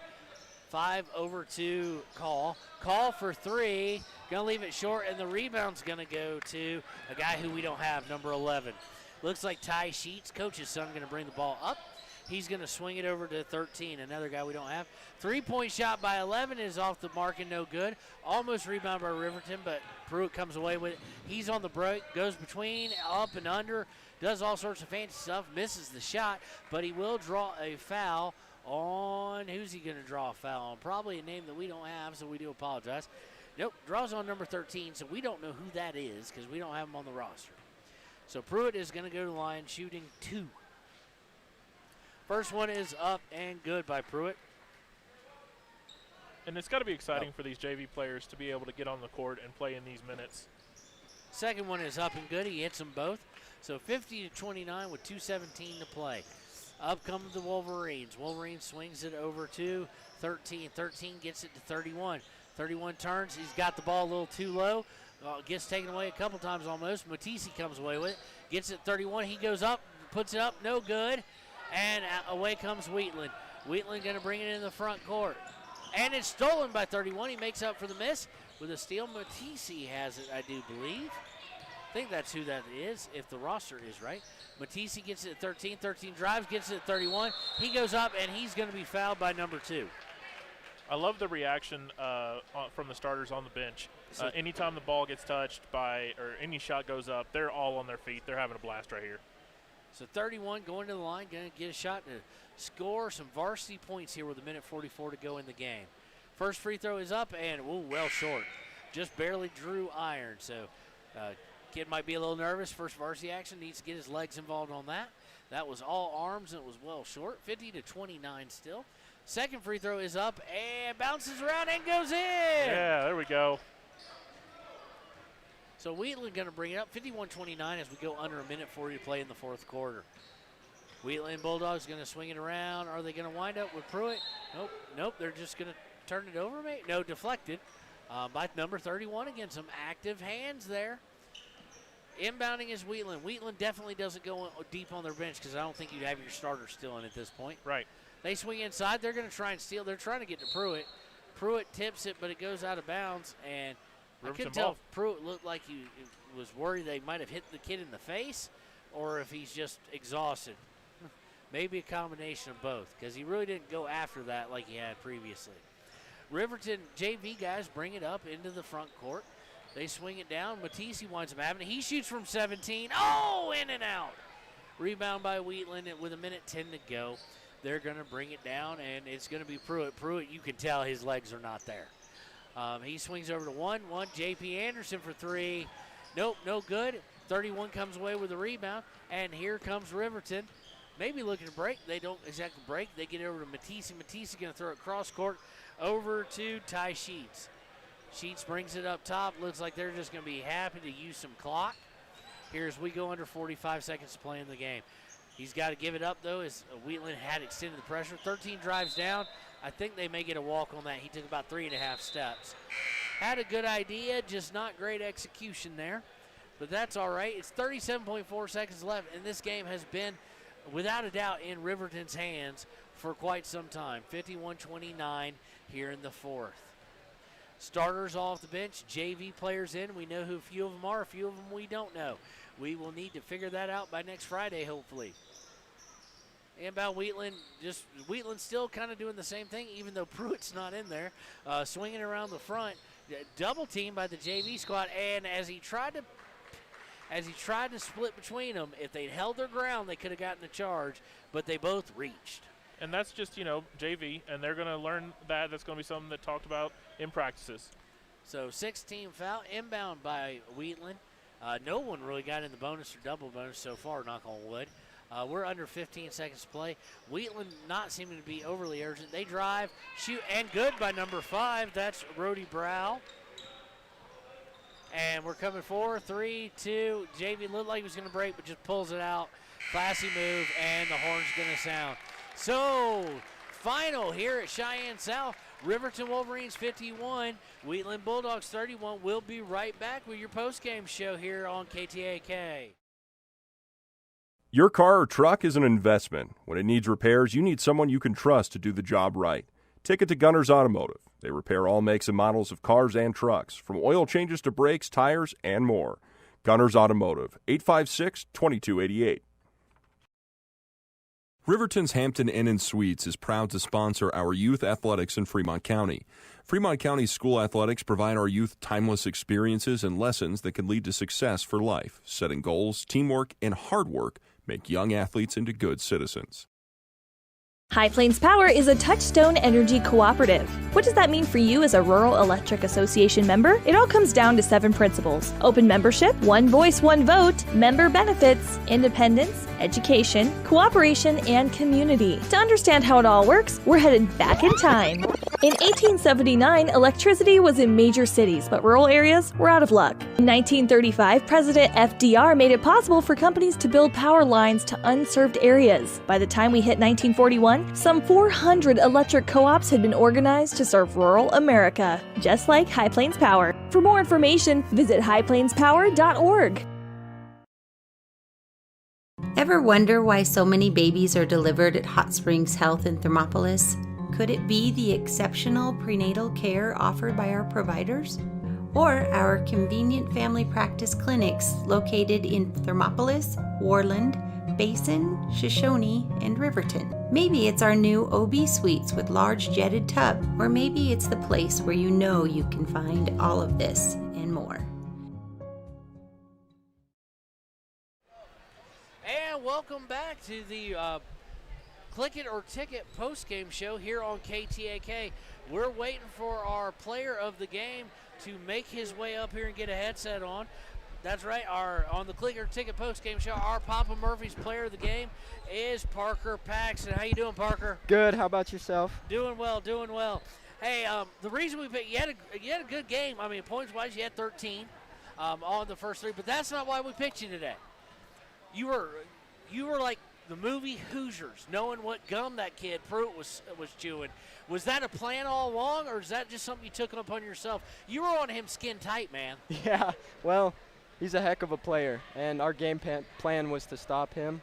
And so that was me and Jason Vincent's job today, and I think we did it pretty well. Okay, because it looked like y'all were kind of flirting around with maybe a triangle and 2 at times. Yeah. With y'all playing man-to-man on just whoever had the ball. And y'all really kind of flustered him. You could tell by the body language that he was not ready to go. And was that kind of we were kind of wondering up here because we don't get to see some of the tape you see and stuff. Right. Is he pretty much their option? Because Yes. they seem to just want to feed him. No disrespect to the rest, but the whole offense seemed to just be pass. Like I said, yeah, he's a heck of a player, and that was our game plan, was to stop him. And we call that our stud defense, where everybody else is in a zone, but he never leaves our sight. And so, like I said, that was me and Jason Vincent's job to just kind of stick with him, and everybody else scrambled and thought we did it pretty well. So final question, how's it been?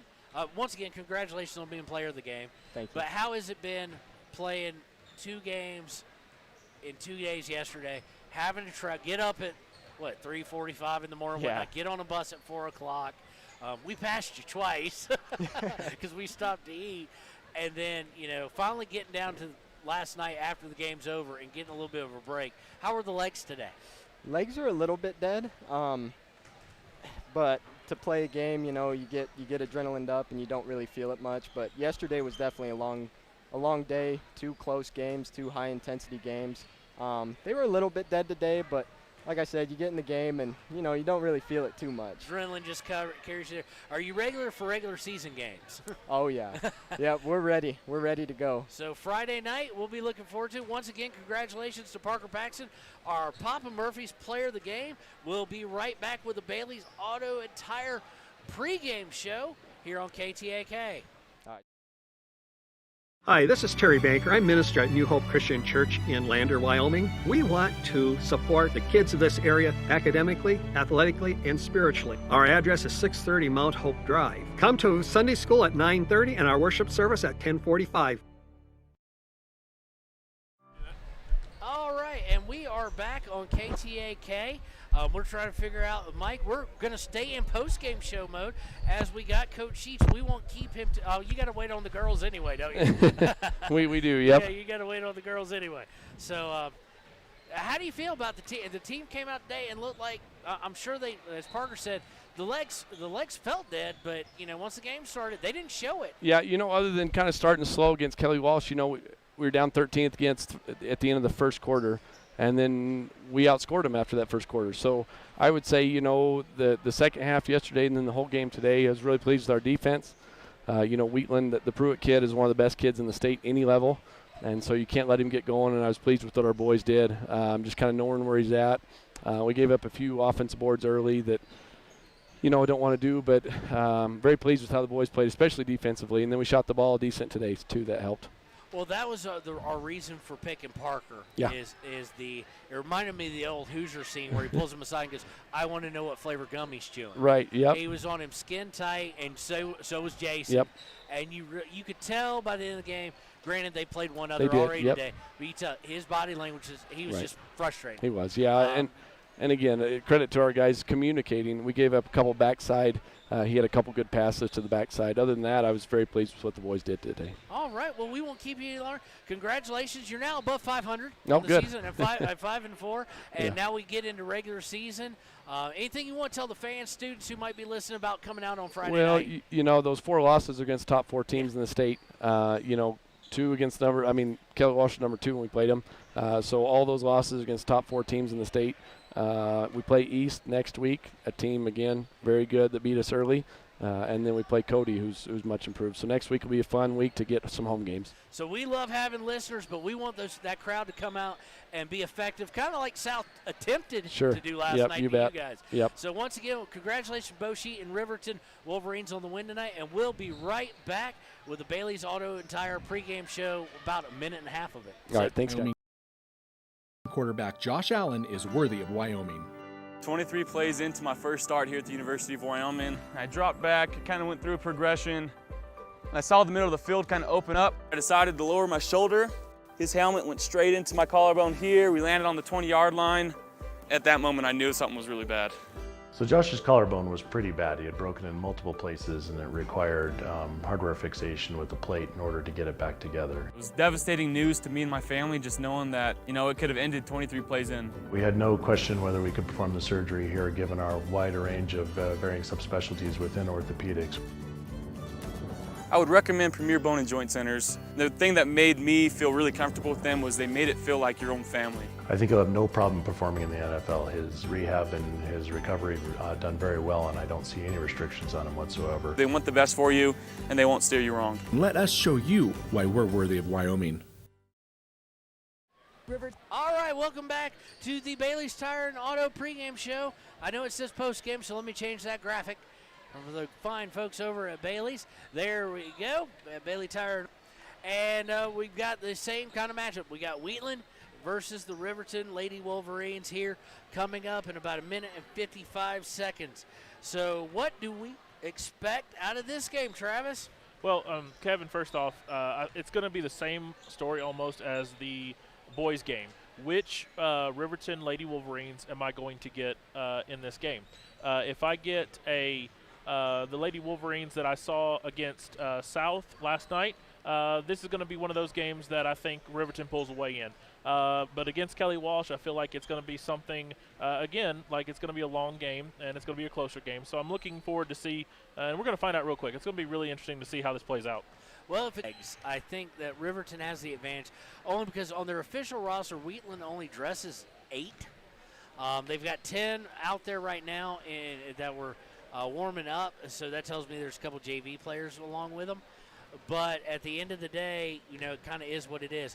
But we're going to take a real quick break, and we'll be back with – actually, we're going to go right into a commercial break, and then we'll be right back with the starting lineups.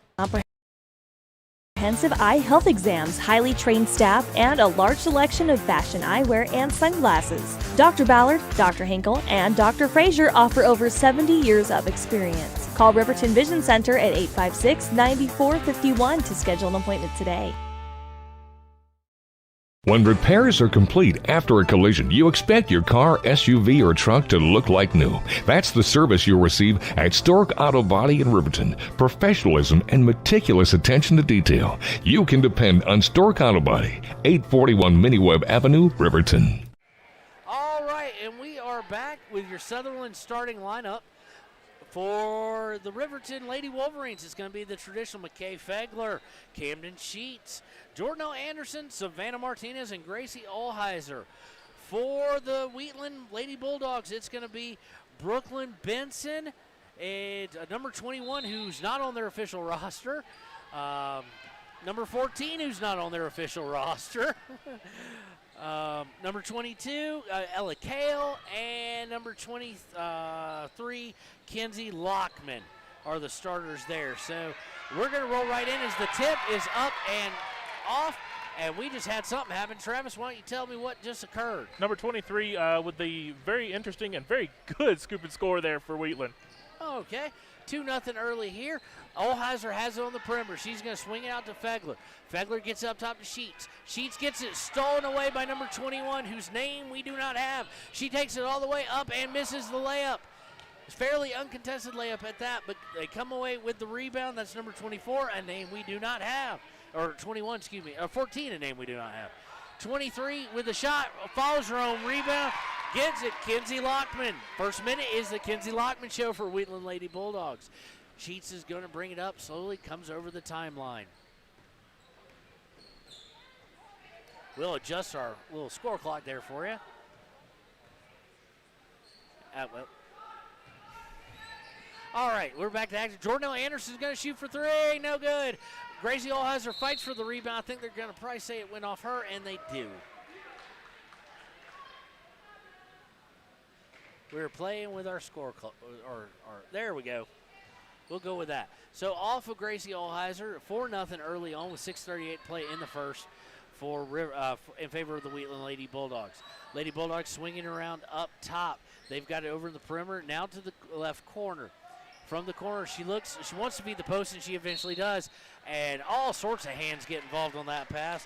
It looks like we're going to have a foul, and we've got to check numbers, Travis. So we're going to get it on 23, maybe? Yes, that would sir. make sense. Yes. Oh, Savannah Martinez first, team first. So the Bulldogs are going to inbound. Oh, nice little inbound play, but in is good by number 22, Ella Kale. So quick 6-0 lead for the Lady Bulldogs. Sheets brings it up, gets to Olheiser, who splits them, but she's going to get her pocket picked. and Wheatland has the ball. Kind of just lost control of that when she tried to split two defenders. Lady Bulldogs setting up their half court. They've got some really good little plays so far, Travis, that have led to some open shots. Yeah, absolutely, and their offense is running pretty smoothly. They're going to shoot a long 3x4 and good. I expect a quick timeout here, and yep, that's exactly what we're going to get by McIntosh. He's yelling for it. He's yelling for it, but not getting it. He finally gets the officials' attention and gets it. I have a feeling he's going to want a full here. He does want the full, so we're going to take it with him. 5:43 to play in the first quarter. It's all Lady Bulldogs of Wheatland as they lead Riverton 9-0. We're going to pay some bills, and we'll be right back. The choice is yours. Sutherland's Friends of the Family Plus Consumer Credit Card lets you choose from 5% off instantly at the register or special financing on qualifying purchases. That means no forms, no waiting, no rebates. You can choose 5% off instantly with your Sutherland's credit card. Got a big project? Choose special financing. The choice is yours with Sutherland's Friends of the Family Plus Consumer Credit. Minimum monthly payment required. See store for details. Only at Sutherland's. Hi, I'm Tom from Fremont Therapy Group, and we're going to be talking about running analysis. Running analysis has 3 components to it. Obviously, you look at the running part. That's kind of the gait pattern, looking at how well they strike the ground. The next part looks at how strong they are, their legs, also how flexible they are. There's certain muscles that become tight the more you run. And then the last part, it's looking at how well you move. So you're looking at ways to help you reduce your chance of injury. And we're back here on KTAK, the final game that we'll be covering of the Taco John's Invitational. We do have a little bit of an update thanks to a Wheatland fan. Number 21 is Jones, and number 14 is Otero. So here we go. Left to right on your radio dial is your Riverton Lady Wolverines. They're going to be inbounding after the very sluggish start of being down 9-0. Sheets looks inbound, gets it into Fegler. Fegler's going to bring it up. We're still with the starting 5 for both teams, I do believe. Sheets has it, feeds it down to Jordanelle. She got stuffed. That's going to be an up and down. I'm surprised they didn't give the block, but they did not. So it was up and down. She kind of was going up in no man's land. 5:34, turnover. Wheatland with the ball. They're going to bring it up. Riverton really needs to stop here, but an easy little 4-footer is found by number 22, Ella Kale again. I think that's 22. Yes, it is. So Ella Kale with 4, and it looks like Riverton's going to bring the ball up, and they're going to draw a foul. That's going to be the second. Who's it on, though, is the question. It looked like number 4 for Wheatland. Hey, number 4, that'd been Brooklyn, so we'll give that to her, Brooklyn Benson. That's the team first. So they're going to be inbound. We have some substitution as Ella Judd has come in and Paisley Jackson has come in. On the inbounds, Fegler tries to split a double team and passes it right to a Lady Bulldog. Ella Judd's able to wrap them up, but it's going to be jump ball possession error favoring Wheatland with an 11-0 lead with 5:10 to go in the first. Wheatland brings up, has it on the perimeter, back up top. They're going to look back to the perimeter. They're looking to go in the post, and they're willing to do anything, including that bad pass, to try and get it in the post. Stolen away by Ella Judd. Sheets brings it up after a pass from Judd, and they're trying to pressure her pretty big. There's going to be a foul on number 14, Otero. That's going to be the team's second with 4:49 to play in the first quarter. And I think it's going to be important for the Lady Wolverines to just slow down and run their offense. The turnovers is what's killing them right now. If they'll just slow down, run the offense, I think they can build a lead back into this game. Well, defensively, they're going to have to keep staying with their man. Jackson gets it, goes to the post, gets it over to Judd. Judd swings out top to Sheets. Oh, there's a steal again, just like Travis was saying. 2-on-1 break. Well executed, well performed. And that's points 5 and 6 for Ella Kale, turning into her and the Lockman show with a little side of Benson. Paisley Jackson with it in the half court. They trap her. They get it to Fegler. Fegler for 3. No good. Rebound by Martinez. Martinez puts it back up and in. Much needed points for the Lady Wolverines. That's the first points for them. So 13-2 with 4:12 to play in the first. Wheatland brings it up. Now stops is the name of the game. They're going to try and feed the post. Jackson with a nice, getting her hand active in there, tips it out of bounds. There is no doubt, where there was doubt with the boys game as far as what could they do without Pruitt, that Wheatland Lady Bulldogs want to feed that post. But they inbound it for 3. It's hard and long, but they get their own offensive rebound. 21 has it. That's Jones. Jones looking to drive. She stops, has to kick it out. We're going to see another 3. That's going to be way long. Rebound, though, goes to Wheatland. Putback is missed. Rebound by Wheatland again. They get it. They drive down. Partially blocked there. Partially blocked, but they still come away with it. And now they dish it back outside to reset. Looks like Haley Ingstrom's taking off the warm-up. She's going to come in here in a second, along with probably Maddie Fossey, but I can't tell. Jones has it up on the perimeter. She tries to drive, but pulls it back out. Very content. Long 15-footer from a long jumper from number 15. That's don't have that either. And that's missed by Wheatland. And Riverton's going to come away with it, and they're going to try and set up their offense. Jackson over to Fegler. Fegler looking on the inside, hits Judd. Judd with a turnaround. No good. Jackson struggling for the rebound. Cannot save it as it goes out of bounds, and it'll go over to Wheatland with 3 minutes to go in the first quarter. So it is indeed Fossey and Ingstrom coming in. They're coming in for Sheets and Martinez. Coach McIntosh, every time they come down on defense, is pointing at number 13 down in the low post, like you said, Kevin. All right, here comes Wheatland into the front court. They're going to look and see if they can set up and probably feed the post, would be my guess. All 21 dribbling around. She finally dishes it over to Otero. Otero gets in the post, mishandled there by Ella Kale. A rare misstep by her leads to a turnover, and it's going to be Riverton's ball. You do wonder if this game does get a little tighter, would Wheatland be willing to whip out a press? Yeah, we haven't seen it yet, and I'm kind of shocked, actually. Miss by Riverton. Comes away Wheatland. Riverton's only getting one shot at things. No offensive rebounds being had. Completely different story on the Wheatland side, and that needs to stop. Wheatland Jones has the ball up top. She gets over to Otero. Otero gets it back to over to 13, who we don't have as well, Travis. Offensive turnover there. Yes. Yeah, I'm going to have to do some research into these numbers. Yeah, what we got, ladies and gentlemen, we do apologize to the players, but what we got was from the athletic department of Wheatland. So almost a turnover there as it went on Paisley Jackson's foot, but they get over to Maddie Fossey down in the corner. They're going to trap her. She has no choice but try and get rid of it, and it's a turnover. Number 22, guess who? Ella Kale going to try and take it all the way down. Dishes at the end. Swings it over to number 14, who drives in. Lower to shoulder, can't get it. Fegler comes away with the rebound. Nice stop there. Jackson going to feed Ingstrom. Ingstrom going all the way down and good. That's going to be important for the Lady Wolverines, those transition buckets. Minute 38, to go. 13-4. So for as bad as it's been offensively, it's still only a 9-point game.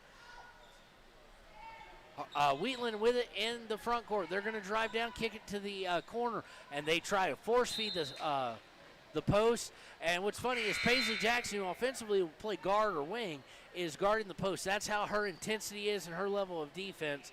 But here comes in a set of 3 new players. Fegler also going to the bench. She's going to the bench for Camden Sheets, who's come back in.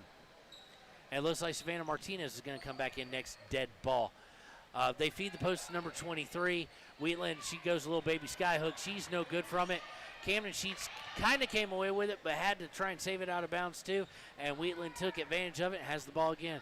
They feed it back into the post, kicks out to 14. 14 taking it, going to shoot a little 15-footer or air ball. Rebound by Ingstrom.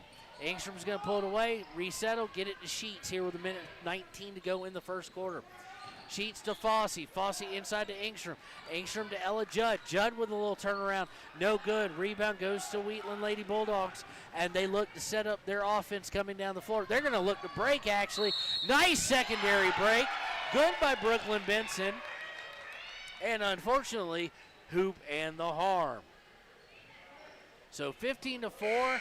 Free throw pending for Brooklyn Benson. Who was that foul on, Travis? Do we know? I did not see any ref point out a number. I'm still looking, actually. I'm going to assume it was number 11 since she is now sitting on the bench. Okay, the free throw's up and no good. If that foul's on 11, that's on Ella Judd, her first, team second. Down comes Riverton. Riverton with a bad pass, immediately turned over. And Wheatland on the break. She should have just stopped. Yes. It was 1-on-4. Riverton with a great transition defense getting back. Wheatland's fellow offensive players not getting down there to help her out, as she should have just stopped, pulled it out really. So Camden Sheets with as we go under 45, brings up, goes to Fossey. Fossey runs all the way over to the left wing, and she loses ball out of bounds. Wasn't touched by anybody but her, and it's going to go over to Wheatland. That's the things when you're down that you cannot do. You can't make self-inflicted mistakes. So Fossey's going to come out of the game. Looks like we're going to have starters all back in the game. We do, with 37.8 to go in the first quarter. And that's something, again, with Lady Wolverines they need to work on, is just cleaning up the passes, really. They're going to get the Lady Wolverines for a foul there. That's going to go on 15. That's going to be Jordan Anderson, her first, team third. They kind of were non-committal on setting up a double team, left enough room for her to go through and wind up falling because of the contact. So still nobody in any real foul trouble situation. Both teams pretty clean on that end. Inbound is stolen. It's stolen away as they try to feed the post by Jordan Anderson. Allheiser gets up to Martinez. Martinez is going to be double teamed. She almost loses it, but Gracie Allheiser cleans it up. They try and feed the post. It goes off of, they're going to say Jordan Anderson touched it last. So with 13.3 seconds left, Wheatland Lady Bulldogs are going to have the ball. Wheatland bringing it up as we go under 10. They're just bringing it up. They're going to feed the post. You knew that's exactly what they're going to do. And she goes down to the ground. They're going to call a travel. No, nothing there. So 4.4 seconds left. Let's see if Riverton gets off any kind of good look. No, they're going to wind up getting a heave, but 1 second. Allheiser from half court gets it about to the lower block and is short. So after one, it's been all Lady Bulldogs of Wheatland, 15-4 over our Lady Wolverines. We'll be right back with the second quarter. Come on in, you're going to love it. We'll get you on the treadmill and start the process. There are two ways to buy 4x4 gear, the expensive way and the smart way. The expensive way is when you buy a new truck or SUV and the dealer sells you the brush guard, the heavy-duty bumpers, the steps, lights, winch, you name it. He rolls it all in with your loan into your monthly payment. But here's the smart way. Shop at Wyoming 4x4, where you get expert advice from Dan, quality gear, professional installation, all for a whole lot less than you'd spend at a car dealer. Wyoming 4x4 on North Federal in Riverton. The smart way to roll. And welcome back to KTAK's continuing coverage of the Taco John's Invitational. We have about 4 seconds left until we start the second quarter. Right now, as far as scoring goes in the first quarter, Haley Engstrom with 2, Savannah Martinez with 2. That was it for Riverton. Wheatland didn't have that many more people scoring, but Brooklyn Benson with 5, Ella Keel with 6, and Kenzie Lockman with 4. So here we go. The buzzer is sounded, and they're running out. Mr. Official having a little conversation with some fans. Nice beard on him there. Looks like we're going to have the starters in on one side of the ball, and looks to be the starters potentially on the other side as well. So both teams with their starting lineups, as it's a 11-point lead for Wheatland. They're going to call a timeout of sort, a referee timeout. Someone got hurt, lost a contact, something. Someone was bleeding, something of that nature. Doesn't look to be a severe injury, but it was enough to have to pull a player out. They are going for gauze, so it looks like maybe someone's bleeding. We wish the best. That's Brooklyn Benson who had to come out of the game for Wheatland. Sheets with the ball on the inbounds. She gets over to Martinez. Martinez says no to the screen from Engstrom. Gets trapped, gets out to Sheets. Over to Allheiser. Allheiser for 3. No good. While they're not pressing, and it's going to go out of bounds off. Whoa. Yeah, I don't understand that. They're saying that it was a – I don't understand that at all, actually. I don't get it either. That's I don't like to be nasty to officials or anything like that, but that was – Coach McIntosh is furious, and with a lead like this, maybe wanting to show Sam for his team, maybe a technical foul could be coming, a planned one at that. because that was definitely a bad call. But Wheatland is going to bring it down. They're going to shoot a 3, long 2 actually. It's missed. Savannah Martinez with the rebound. Down comes Camden Sheets, still 15-4. Gets it to Gracie Allheiser. Allheiser back to Sheets. Sheets to Martinez. Martinez thought about the 3, but thought too long and let the defender get right up on her. Engstrom gets it back out to Sheets. Sheets looking to drive, throws up a shot. She's going to be fouled by 22. And that foul's going to be on Ella Kyle. That's going to be their team 3rd, and it's going to send Camden in line for 2. And that's an important thing to get back to. We talked about it in the South game, how they drove to the basket, got the fouls, and that's how they really got it in the lead that they did. So they need to get back to doing that. Camden dribbles twice, does the spin in one hand, as she always does. Up and good. That's her first point since the second quarter of the second game last night. Camden going to dribble it twice, does the one-hand spin. Up and nope, a little hard. Rebound by Jornell Anderson, who immediately throws it back up. Maybe could have taken time to settle a little bit, and it's rebounded by Wheatland. So 15-5, 10-point game with 6:49 to go in the half. 15, who I don't know who she is, but Travis may have a name. 15 for a long 2, no good. Rebound goes to number 13, who I don't have as well. 13 is Mitchell. And 21, Jones throws away, but was tipped, they're saying, by Camden Sheets. So it will remain Wheatland ball here with 6:29 to go in the half. 10-point lead for Wheatland. Really need to get stops here, Riverton. Come on. All right, and inbound by Wheatland goes up to the top of near the midcourt line. Swings it over to the perimeter. Going to look to drive the perimeter, kicks it outside. Thought about 3, but 21 drives in. Feeds it the post to number 22. That is Kale. Kale gets it over to Jones. Jones over to Otero. Otero back to Jones. They're looking in the post. They want to get number 22. They finally do. She puts it up, misses. Rebound comes away to Engstrom, I do believe. Yes, she gets to Camden Sheets, and Riverton's leading the break. Fegler gets it. Sheets goes to Fegler. Back to Sheets. I'm trying to see through Tanner Johnson as we speak. It's up and no good. Foul on number 23 there. Foul on 23. That foul's going to go against Kenzie Lockman. Her first, team 4th. That is going to send Engstrom to the line for 2.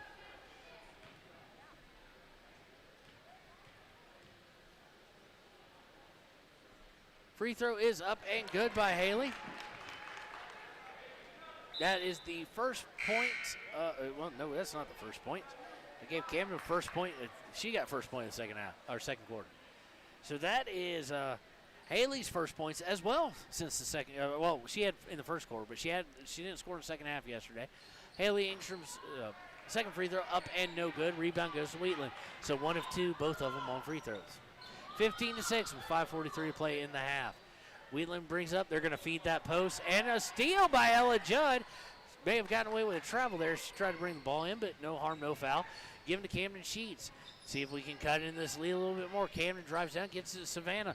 Savannah tries to rub off a screen, and we're going to get a turnover on a lazy pass. It leads to point by number 4, Brooklyn Benson, who's back in the game after getting cleaned up. Fegler has the ball. She's going to bring it up. Gets to Savannah. Savannah's being called for a walk. She didn't know if she wanted to pass or dribble, so she didn't either, but took the step. Paisley Jackson come back in with 5:14 to play in the half. So, what do you think so far, Travis? What are we looking at? Well, first thing, again, and I feel like I've said this a lot, is just need to slow down the offense, play your offense, and the points will come. Don't try to rush anything. Wheatland with the ball. Lady Bulldogs looking into the post. You know that's what they want to feed, and Riverton's done a good job of stopping that, but they can't seem to get a lot of points from the field on that. This time Wheatland's going to drive. They're going to free up number 22. Ella Kale's going to get 2 more, and it's going to go up to 19-6 here with 4:47 to play in the half. Fegler has it on the perimeter. She's going to feed it down to Engstrom. Engstrom's going to get called for a walk there, and she does. She drug her pivot foot before she dribbled. And unfortunately, turnover, 19-6. Wheatland inbounds the ball. They're in no hurry. While they're not running the press, Travis, you notice they are trapping in the corners. They're running a half-court trap, so that has caused some fits at times, and a lot of traveling violations. I don't know how number 4 missed that, as Riverton just let them go do that. Rebound goes to Ella Judd, and they're going to call a foul on Wheatland on number 25. 25, that's Riley Davis. That's team 5th on the rebound by Judd. So we will be inbounding it, bringing it up the court. Riverton looking for some way to try and get back in this game. Fegler goes to the right perimeter wing, swings it down underneath, gives to Jackson. Jackson with a nice little turnaround and score. That is her first points of the game after having 12 in what we know of. I should clarify that. When we say they haven't scored since the second quarter yesterday, our stats ended then. Yeah, we were bad. Riverton defends up and causes a couple missed shots by Wheatland and gets the ball back. So 19-8, they're trying to hang around with 3:58 to play in the first half. It's going to be their ball. Let's see what they do here. And, Kevin, I do want to say thank you real quick. Someone sent me the updated varsity roster, and so we will make sure we make those changes at the half and give those players the right recognition. Paisley Jackson again goes in on a nice pass to her. She was cutting underneath, and she gets 2. So 19-10, we're back under 10. Let's see, that was a magic number in game 1. No one could get underneath it. But Wheatland with it on the wing, on the right wing. Swings up top, looks to dribble drive. Nope, going to shoot from 15 and miss. Sheets feeds Engstrom on the break. Oh, she almost dragged her pivot foot again. Feeds it back out to Sheets. Sheets from 18. Misses. Rebound by Fegler. Fegler gets it back to Sheets. Sheets feeds it to Jordanelle Anderson. Jordanelle Anderson's up and good. And like that, we're getting tired. 7-point game. 19-12. 3 minutes to go in the half. Wheatland brings it up across half court. They can try and drive, feed the post, but feeds right back out. They're not having the success getting in the post like they were in the first 5 or 6 minutes of the first quarter. They're going to look to swing. They're going to look for 3, and they're going to shoot it, and they're going to miss. Rebound is going to go and wind up in the heads of Fegler. Fegler's going to get to Engstrom, and it gets to Cam Sheets, and here we go, a chance to eat into this lead even more. Sheets bringing it up. Looks inside, gets it to Engstrom at the 15-foot mark. Out to Fegler. Fegler to Sheets. Sheets for 3. Bang! Off the glass. Did she call it? Doesn't matter. Nice in and out there. Good passing by the Lady Wolverines to get that shot. 19-15 with 2:11 to play in the first half. Wheatland looking a little flustered as they can't seemingly get their post game going, but they are going to get Fegler on a hand check there. Good part is it's only the team 4th, so no danger of really getting into any free throws at the moment. So we're going to see some changes here as Engstrom comes out, as does Sheets. And we're going to have a timeout on the floor, a 30-second timeout. We're going to take that back with them. We'll be right back on KTAK.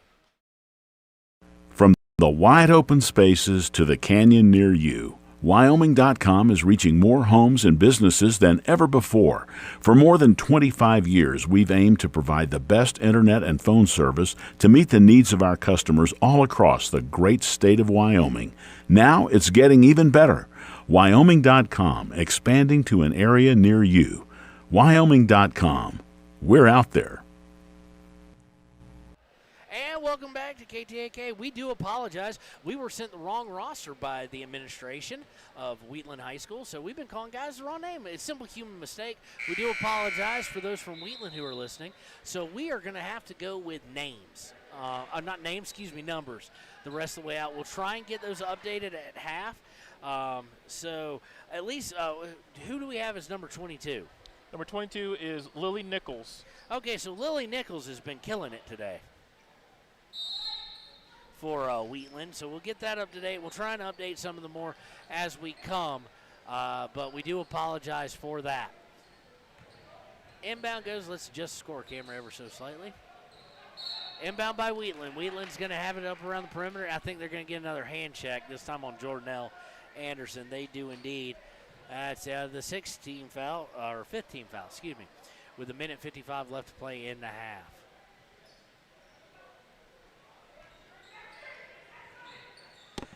Inbound comes to Wheatland down the corner. They get it back up to the perimeter. They're going to run it to the top of the key. 4 is going to bring it over, hit number 21. 21 tries to feed the post, and it gets stolen by Jornell Anderson, who gets it to Maddie Fossey. They're trying to trap her. She needs to watch out for it. She gets up to Savannah Martinez. Martinez over to Jackson. Jackson loses the drive, then gives up. Martinez is up and good. 17-19. Look now, 2-point game. Wheatland's going to bring it over the mark. 4 is going to drive down and try and get it over to 13. 13 up, hoop, and harm. So is that Mitchell? That is Eve Paisley. Okay, so now I'm curious about that because someone looked at the player, a parent did, and identified her as Mitchell. So, like I said, ladies and gentlemen, we're just going to have to go with numbers here. So 13 with a beautiful play there for Wheatland, and is going to get the hoop and the harm. So to extend the lead back out with 1:18 to play in the half. The free throw's up and well off the mark. In fact, doesn't draw iron, so it's going to be whistled dead. And it'll be Riverton ball on an inbounds. 21-17, minute 18 to play in the half. Inbounded to Jackson. Jackson's going to bring it over the timeline. Jackson goes to her left. She hands it off to Fossey. Fossey brings it back up top. She's going to look to feed it down to Savannah Martinez, who almost lost it, but Fossey cleans it up for her. Over to Fegler. Fegler on the wing, gets it Martinez. Martinez from 15, no good. She left it a little bit short. She tries to get it back. She does. She saves it. She saved it to Fegler. Fegler off the glass, no good. Rebound. Jackson gets her hands in. They're going to say Jackson with the foul. She was hoping to get a jump ball. Kind of hard to do when you're behind the player, though. And what a dive there by Martinez, almost ending up in the second row of the bench there. 51.8 to play in the half. Fegler with the ball. Not Fegler with the ball. Wheatland with the ball. Been a long weekend. Yes, it has.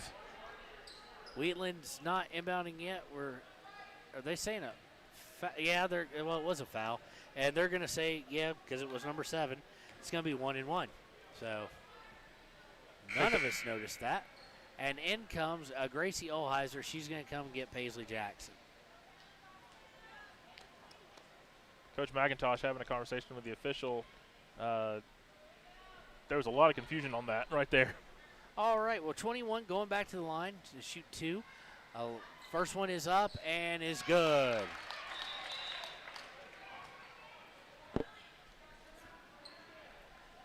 Referee lets him know one more shot with 51.8.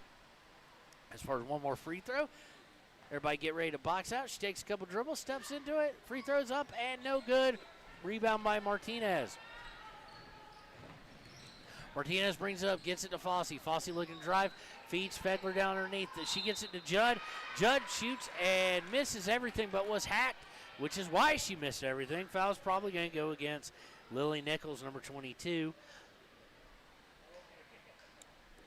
So we're going to get 2 shots for Miss Ella Judd with 42.4. Chance to get this down to a 1-possession game if she hits both. First one takes a couple dribbles. Shot is up and good. That's Ella Judd's first point of the game. Referee actually held up number 4 for that foul. Okay, so number 4 is going to get nailed with that. So nobody in real foul trouble except for number 4's got 2. And Jordan Anderson has 2. Ella Judd's second free throw is up and no good. Pulled away by Wheatland. Wheatland looking to push the action as we go under 40 seconds. They're going to maybe set up a 3. Nope, they go ahead and dish it back around the perimeter. Trying to go for the post, no good, but gets it back out around the perimeter. From the perimeter, they're going to swing it and they're going to reset things. Try and feed the post. They do, up and good by number 13.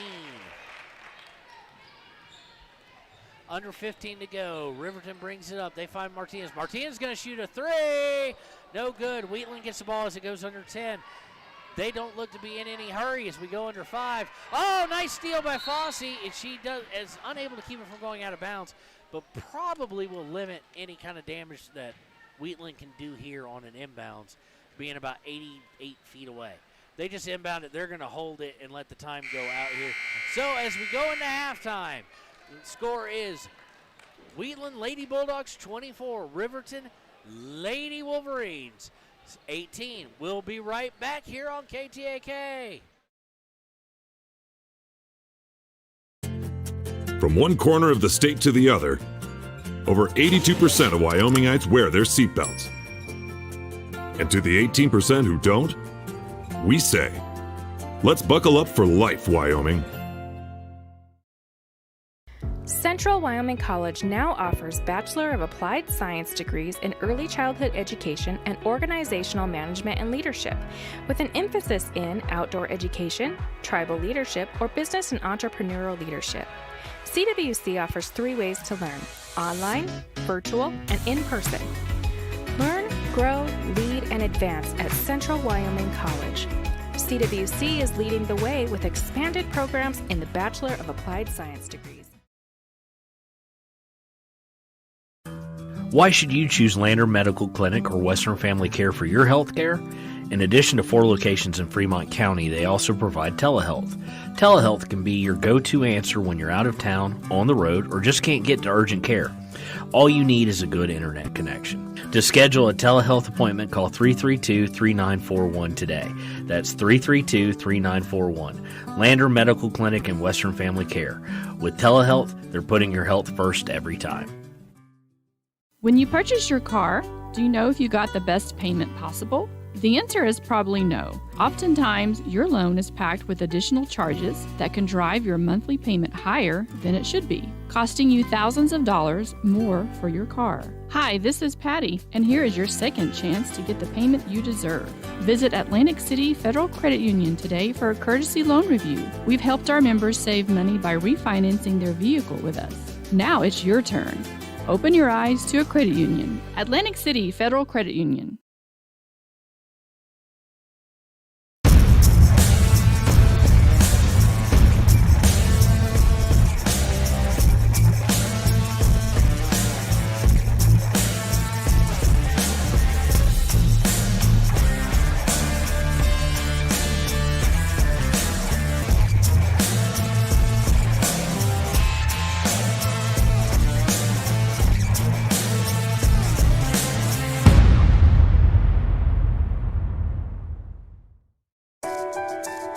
At Teton Therapy, our people make the difference.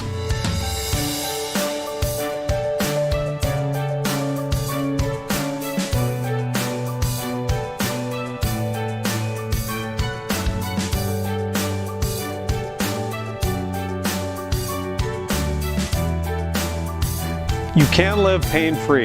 The amazing staff at Teton Therapy can help in Lander and Riverton. Community Health Centers of Central Wyoming has locations across Fremont County ready to serve you at Du Bois Medical Clinic, Riverton Community Health, and Lander Community Health Pediatrics. We accept all forms of insurance, including Medicaid and Medicare. Are you struggling to get medical care? Ask for their sliding fee scale. From family medicine to pediatrics, Community Health Centers are here to serve you. Call 307-463-7160 or visit chccw.org to schedule your appointment.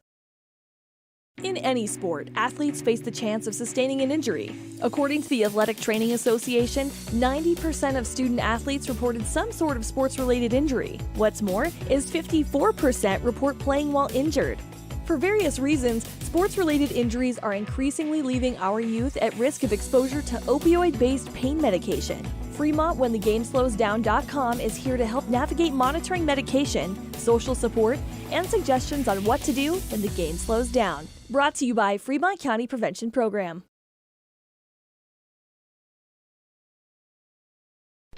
During winter storms, it doesn't take long for roads to turn slick. Snowfall is often accompanied by high winds, and blowing and drifting snow can make it difficult to see the road. Speed limits are based on dry pavement conditions and good visibility. Be ready to reduce speed and increase following distance. Crashes are twice as likely to happen when it's slick out, and it's usually because someone is driving too fast for conditions. Remember, when there's ice and snow, take it slow. This message is brought to you by WYDOT. Is your resolution this year to be healthier? You may have made a commitment to improve your physical health, but don't forget about your financial health. Atlantic City Federal Credit Union is listed as one of the healthiest credit unions in the U.S., and we are the healthiest credit union in Wyoming, according to depositaccounts.com. Don't risk having your accounts anywhere else. Become a member today and accomplish your first resolution by becoming healthier. financially speaking, that is. Federally insured by NCUA. Open your eyes to a credit union. Atlantic City Federal Credit Union. Why should your new floor come from Carpet One? Because we're passionate about the spaces our neighbors call home. We're part of your community, and we're also part of the world's largest cooperative of independently owned and operated flooring stores. So you can be sure you'll get great selection and outstanding value with every installation. Whether it's carpet, hardwood, tile, or luxury vinyl, our experts take the guesswork out of choosing the right floor. We're your local Carpet One Floor and Home, the one store for your perfect floor.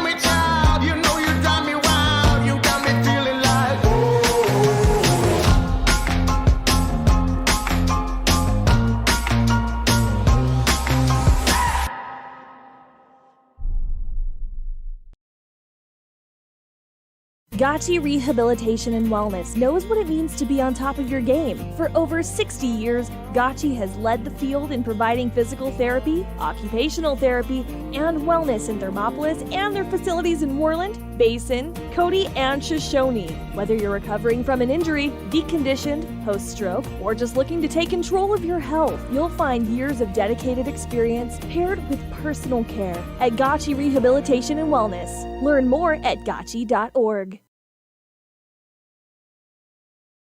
Your car or truck is an investment. When it needs repairs, you need someone you can trust to do the job right. Take it to Gunner's Automotive. They repair all makes and models of cars and trucks, from oil changes to brakes, tires, and more. Gunner's Automotive, 856-2288. Riverton's Hampton Inn & Suites is proud to sponsor our youth athletics in Fremont County. Fremont County school athletics provide our youth timeless experiences and lessons that can lead to success for life. Setting goals, teamwork, and hard work make young athletes into good citizens. High Plains Power is a Touchstone Energy cooperative. What does that mean for you as a Rural Electric Association member? It all comes down to 7 principles: open membership, one voice, one vote, member benefits, independence, education, cooperation, and community. To understand how it all works, we're headed back in time. In 1879, electricity was in major cities, but rural areas were out of luck. In 1935, President FDR made it possible for companies to build power lines to unserved areas. By the time we hit 1941, some 400 electric co-ops had been organized to serve rural America, just like High Plains Power. For more information, visit highplainspower.org. Ever wonder why so many babies are delivered at Hot Springs Health in Thermopolis? Could it be the exceptional prenatal care offered by our providers? Or our convenient family practice clinics located in Thermopolis, Wheatland, Basin, Shoshone, and Riverton? Maybe it's our new OB suites with large jetted tub, or maybe it's the place where you know you can find all of this and more.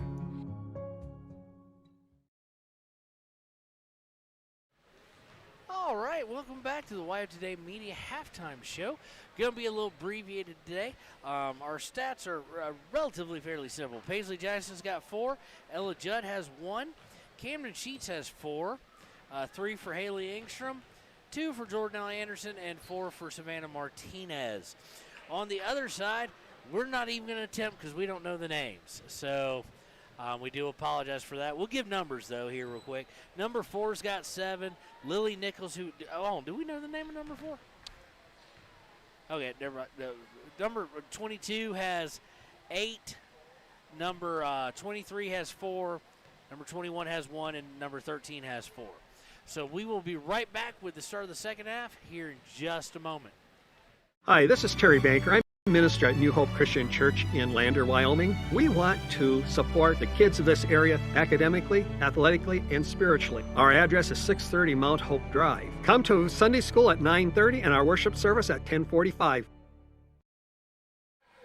And welcome back to KTAK's continuing coverage of the Taco John's Invitational here on the campus of Cheyenne South. We are here the final half of the weekend. 24-18. in favor of the Wheatland Bulldogs. Coach Copeland has had these guys ready to go. I think that's the coach's name. It may not be. That may be the JV coach's name or whatnot, but the coaching staff has had them ready to go. They get the ball going right to left, feed it into the post, little turn, and they're going to call, I think, a 3-second call. It looked like a travel there, actually. Okay. Oh, you just that ruined. I just saw this. So, not that the listeners can see or the people on video can see what I was saying, but let's fix the score camera again. There we go. Riverton with it in the half court. Sheets has it up top. She's probably going to look to go to Fedler or Martinez. She gives Martinez on the right wing. Judson, a nice pass by Martinez inside. Nice move by Fedler. Oh! They're going to call a walk. She pump faked. She did not move her pivot foot. It was a nice move, nice pass. Being worked by Martinez. And all started, by the way, we've got to give this shout by Jordan Anderson setting a screen to start the whole thing off. But Wheatland brings the ball down. They're going to look to feed the post. They unsuccessfully feed the post. And it's going to go, they don't signal, but everybody just knows it's going to go to Riverton. So Riverton inbounds, brings up with 7 minutes to go. No scoring in the second half so far. 7 minutes to go in third quarter. Gracie Olheiser with it at the elbow joint, so to speak.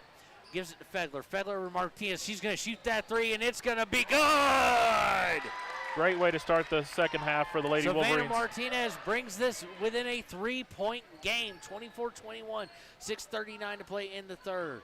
Wheatland's going to look to feed the post. They do. Up and good. That was a nice executed move by 23. Same exact play, better result that time for Wheatland. Riverton brings it up over Fedler on the perimeter. Looks to feed over to Jordanelle. Jordanelle looking to drive. Excuse me, not Jordanelle, Ella Judd. I was confused. Ella Judd also with the screen earlier. Wheatland looking to break. Stolen by Savannah Martinez. Ends up in Fedler's hands. Fedler looking to bring it up. Its numbers aren't on your side, Fedler. She pulls it up. Gets to Olheiser. Olheiser to Sheets. Sheets over to Judd. Judd to Martinez. Martinez thought about three. Didn't take it. Now does. No good. In and out. Rebound. Oh, and we all go to the floor. Fedler that was a quick jump ball. That was really quick because they whistled at the moment anybody had hands on it. And boy, is McIntosh not really happy with what's going on at the moment. So it's going to stay with Riverton. The possession error does favor them. It's 26-21. Lady Wolverines doing everything they can to hang into this game. Get it, Martinez. Martinez for three. Bam!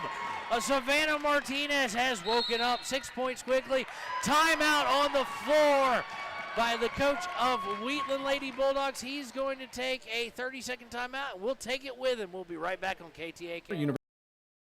University of Wyoming quarterback Josh Allen is worthy of Wyoming. 23 plays into my first start here at the University of Wyoming. I dropped back, kind of went through a progression. I saw the middle of the field kind of open up. I decided to lower my shoulder. His helmet went straight into my collarbone here. We landed on the 20-yard line. At that moment, I knew something was really bad. So Josh's collarbone was pretty bad. He had broken in multiple places, and it required hardware fixation with the plate in order to get it back together. It was devastating news to me and my family, just knowing that, it could have ended 23 plays in. We had no question whether we could perform the surgery here, given our wide range of varying subspecialties. All right, we have to jump in there in the middle of that as we are back here on KTAK with live action of the Taco John's Invitational. Wheatland 26, Riverton 24. 5:35 to go in the last game of the tournament for those of us from Fremont County. Wheatland swinging around the corner. They get down the post. That's their game.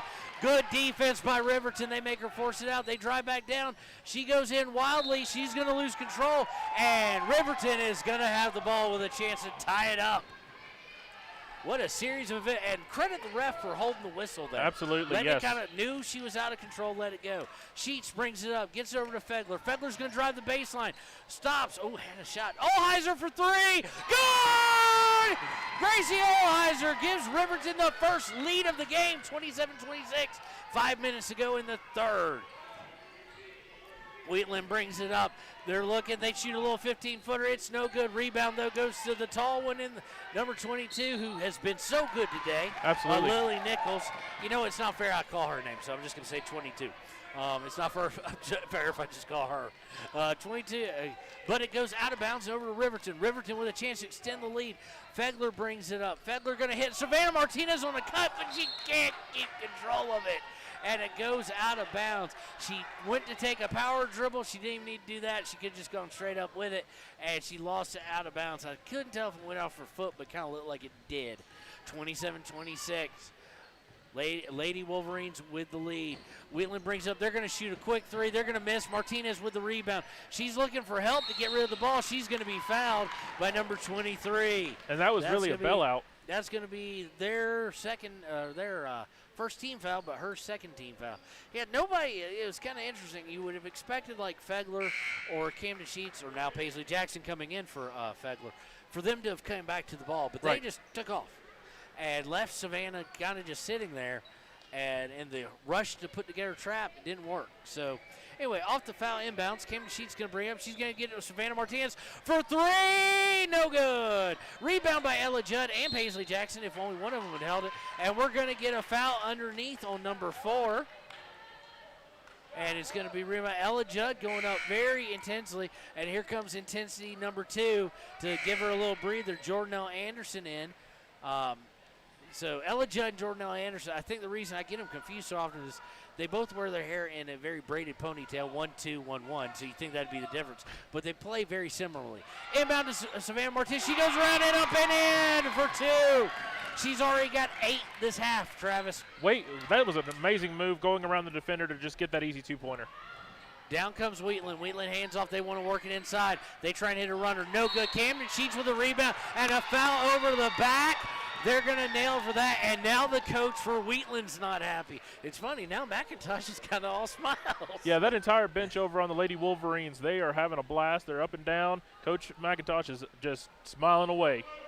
Inbound to Sheets. Sheets is going to bring it up. Lead is 3 for the Lady Wolverines.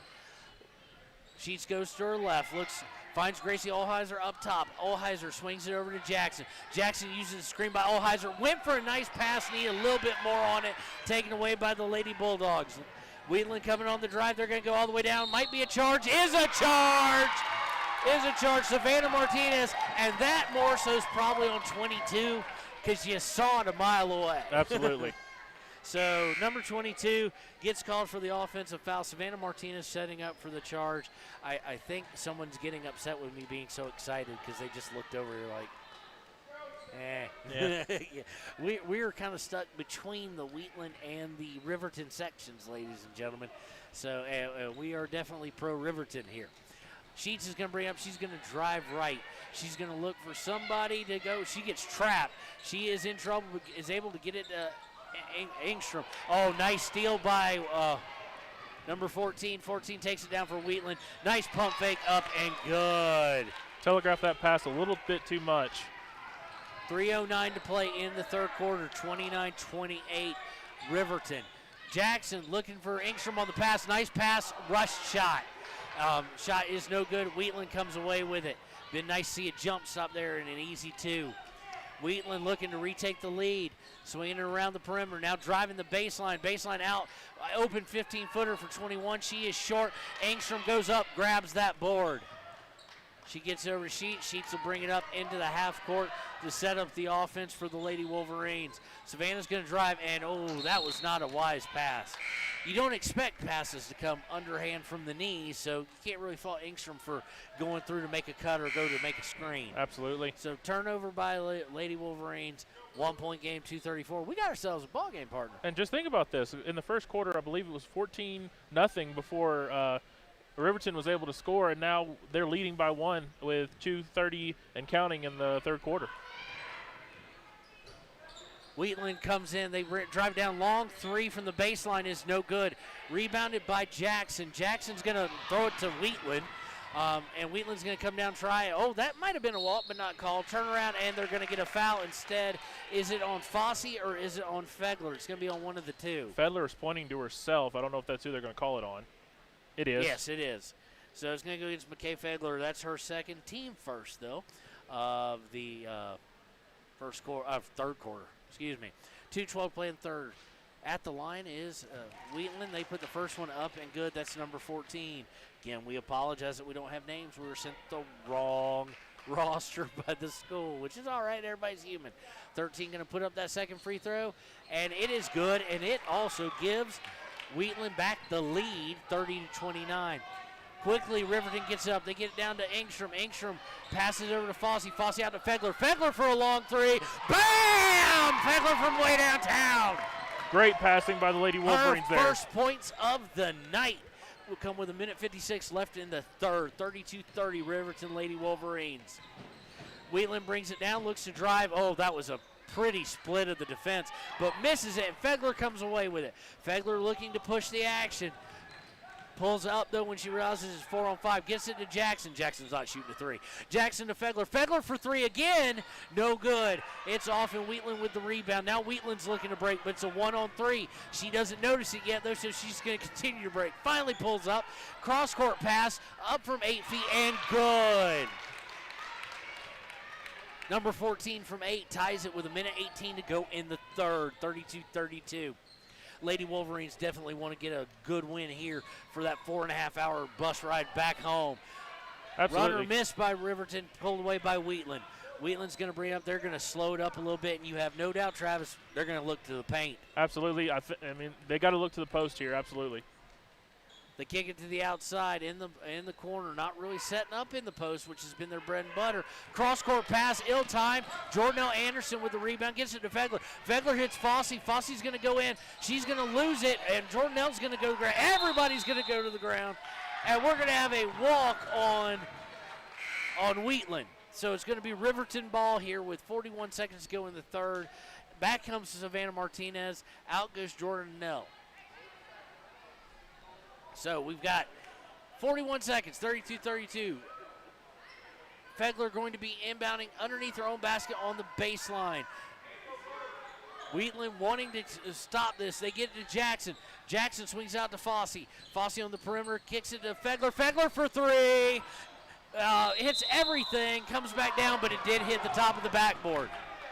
It hit the top of the backboard, so it is out of bounds, although it did fall back in, which is rare. Usually they just get caught up in all the cabling. Wheatland coming down 32-32 as we go under 27-26 to play in the third. They feed the post this time. Misses horribly. Savannah Martinez comes away with it, and she's going to look to push it up into the front court. Picks up, gets it to Fegler. Fegler has it in the corner. She swings out to Jackson. Jackson from 19 is no good. Rebound by Martinez. She puts it back up and in. That's 10 points for Savannah Martinez in this half alone. 3 seconds left in the half, 34-32. They're going to pass too much, not get a shot off, and we're going to come to the end of 3. So as we enter 4, as we enter the fourth quarter, it will be 34-32. Lady Wolverines with a slim margin. 8 minutes left in the Taco John's Invitational. We'll be right back on KTAK. I would recommend Premier Bone and Joint Centers. The thing that made me feel really comfortable with them was they made it feel like your own family. I think he'll have no problem performing in the NFL. His rehab and his recovery done very well, and I don't see any restrictions on him whatsoever. They want the best for you, and they won't steer you wrong. Let us show you why we're worthy of Wyoming. Riverton Vision Center offers comprehensive eye health exams, highly trained staff, and a large selection of fashion eyewear and sunglasses. Dr. Ballard, Dr. Hinkle, and Dr. Frazier offer over 70 years of experience. Call Riverton Vision Center at 856-9451 to schedule an appointment today. When repairs are complete after a collision, you expect your car, SUV, or truck to look like new. That's the service you'll receive at Stork Auto Body in Riverton. Professionalism and meticulous attention to detail. You can depend on Stork Auto Body, 841 Miniweb Avenue, Riverton. And we are back for what should be an exciting, nail-biting, fingers crossing, toes crossing fourth quarter. 8 minutes to go. Lady Wolverines of Riverton, the good gals, the home team, lead 34-32 over Wheatland Lady Bulldogs. Lady Bulldogs will have the ball going right to left on your radio dial. Inbound goes, they immediately drive to the paint. Miss, comes down, rebound by Ella Judd of Riverton. Sheets is going to bring it down. She's going to find Fegler. Fegler back to Sheets. Sheets has a wide open look, but she doesn't want it. hands it to Savannah Martinez. Martinez on the perimeter, gets it poked out, and it goes out of bounds. It will maintain Riverton ball. Got a little scared there. They had a discussion about that. Yeah, it seems like that a lot, that these refs haven't been, they want to not make a definitive decision, but inbound goes to Fossey. Fossey goes all the way across courts, gets it to Sheets. Sheets pulls up from 15, hits the side of the backboard, but Savannah Martinez with the rebound. She goes up and is fouled. Number 23 with that foul. That's her third, and that's going to be, well, team second, or team third, excuse me. No, team sixth. Savannah Martinez with the first shot is up and hits every bit of iron and does not fall through. So still 34-32 with 7:27 to play in the fourth quarter. Martinez going to take a couple dribbles, put up the second shot, and it is up and bounces on everything, no good. Rebound by Fegler, but she is tied up quickly, so we're going to have a jump ball. Possession arrow favors Riverton. So it's like we didn't do any of that. 7:25 to go. 34-32. I'm getting nervous. I'm with you, partner. Fegler looking to inbounds it. Inbounds it to Judd. Judd from 16 feet Got is it. up and good. Great look. First points of the fourth quarter. 36-32. 7:17 to go and counting. Wheatland brings it up. The Lady Bulldogs are probably going to look to the post. That is where they had all their success and ran out to that first half lead. They swing it to the wing. Number 4 for 3. Good. So we're down to 36-35. 7 minutes and counting. Savannah Martinez gets it early. She goes up to lay it up. Probably should have gone up a little more with strength instead of finesse. A little lazy finger roll is up and off. Misses, and Wheatland now with the ball with a chance to take the lead as we go under 6:45. Wheatland swings the ball to the corner. Number 4 thinking about the 3, but this time Camden Sheets is in her face. She swings out to 40. 40 bringing it up top. We're going to look for number 4 again. Sheets closes out again to keep her from thinking about that 3. Again to 40 down in the corner. She's looking to feed the post. Up to 4 on the wing. 4 is going to bring it all the way to the top of the key. She's going to look to drive. Lazy pass over to the other side of the perimeter. Martinez gets a hand in there, but 21 goes drowning in. Miss. Oh, easy offensive rebound. Miss. Easy offensive. Missed. Another offensive rebound. Missed. Goodness gracious. Another offensive rebound. Missed by Wheatland. 5 offensive rebounds. 5 misses. Make that 6 offensive rebounds. And they bring it outside, try and reset. And but finally a steal by Fegler. Oh, goodness. What an offensive possession there. Fegler brings it up top. Gets it to Camden. Camden's going to bring. Camden must not want the 3. Martinez for 3. Oh, no good. Rebound by Wheatland. 36-35, under 5:45 to play. Number 4 bringing it down for Wheatland. Fegler trying to take the ball from her can't. Allheiser does. Now they just leave her open. But then Camden Sheets quickly gets defense on her. And they left 23 open too. Runner by 23, miss. Rebound this time comes to Ella Judd. Judd's going to get it over to Fegler. Fegler brings it up, passes Savannah Martinez as we enter the front court. Martinez is almost like, wait a second, let's hold it. Allheiser from 8 feet, up and off the board and no good. Wheatland with the ball. Now looks to kind of slow it down a little bit, saying, hey, let's reset. 1-point game, 5 minutes to go. Yeah, everybody needs to take a collective breath here. Oh, that was a walk, but they didn't call it. Oh, we're going to have a jump ball. Fegler got in on number 40. She turned, and possession error does favor the Wheatland Lady Bulldogs here with 5:01 to play. 1-point game. What's interesting, though, is now that the possession arrow goes back to Riverton, that could play a factor as we get later into this fourth quarter. Oh, I have a feeling we're going to see several jump balls before the game is over. So 14 has to pick up her dribble. She was losing it. Feeds it down to 23, 23 to 40. 40 tries to make a move on the inside, can't get it. Savannah Martinez comes away with a rebound. Her rebounding has been kind of the unsung part of this second half. Absolutely. She has slowly gotten up in the 6-7 rebound range. She brings up, she's going to look to do what? She wanted to shoot, she wanted to pass, so she did kind of a combo of both, and Allheiser was not ready. But somehow, in the whole confusion of everything, and the ball just sailing over Gracie's shoulders, it wound up being touched out of bounds by Wheatland. So it'll be Riverton ball with 4:37 to play. It was a great idea by Martinez on the dump pass, but Allheiser wasn't even looking for the ball. Well, I don't know if she meant to. I don't know if she was shooting or passing or just got caught in the middle. Allheiser gets it into Engstrom. Engstrom tries to go up, gets blocked. taken away by Wheatland. Wheatland's going to come down, look to go all the way from 14, no good. Jackson with the rebound. It's going to be almost tied up, but they're going to call an offensive over the back foul, I think on 40. Indeed, that is on 40. So that's going to be team number 7. That's going to be team number 7. Based on, okay, they're saying no, it's team number 6 still. Inbound goes to Riverton. Riverton brings up Paisley Jackson. Oh, Paisley got bailed out there. Engstrom gets it. Engstrom to Sheets. Sheets looking to drive. She's going to get trapped. She puts up a really awkward shot, and it's way off target. Rebound by Wheatland. Wheatland's going to come down. They're going to push it. Nope. They say when they get over that court, let's slow down. No need to rush, really, with 4 minutes left with a 1-point game. 4 minutes to go. And counting. They're swinging around the horn is the Lady Bulldogs. Lady Bulldogs looking for something over. Stolen by Jackson. Jackson's going to look to press. She's got Gracie Allheiser. Just calm down, Gracie. Bring it in. She does. It was a little overpass. Engstrom to Jackson. Jackson off the board and in. Paisley Jackson for 2. And we're going to get a timeout by somebody. It looks like I do believe by it's the going to be Wolverines. timeout by Coach McIntosh. Probably a 30-second, but let's see. Let's see. They have not signaled yet if it is 30 seconds. We're going to go with them. We got to pay some bills, so we'll be right back after these messages here on KTAK. The choice is yours. Sutherland's Friends of the Family Plus Consumer Credit Card lets you choose from 5% off instantly at the register or special financing on qualifying purchases. That means no forms, no waiting, no rebates. You can choose 5% off instantly with your Sutherland's credit card. Got a big project? Choose special financing. The choice is yours with Sutherland's Friends of the Family Plus Consumer Credit Card. Subject to credit approval. Minimum monthly payment required. See store for details. Only at Sutherland's. Hi, I'm Tom from Fremont Therapy Group, and we're going to be talking about running analysis. Running analysis has 3 components to it. Obviously, you look at the running part.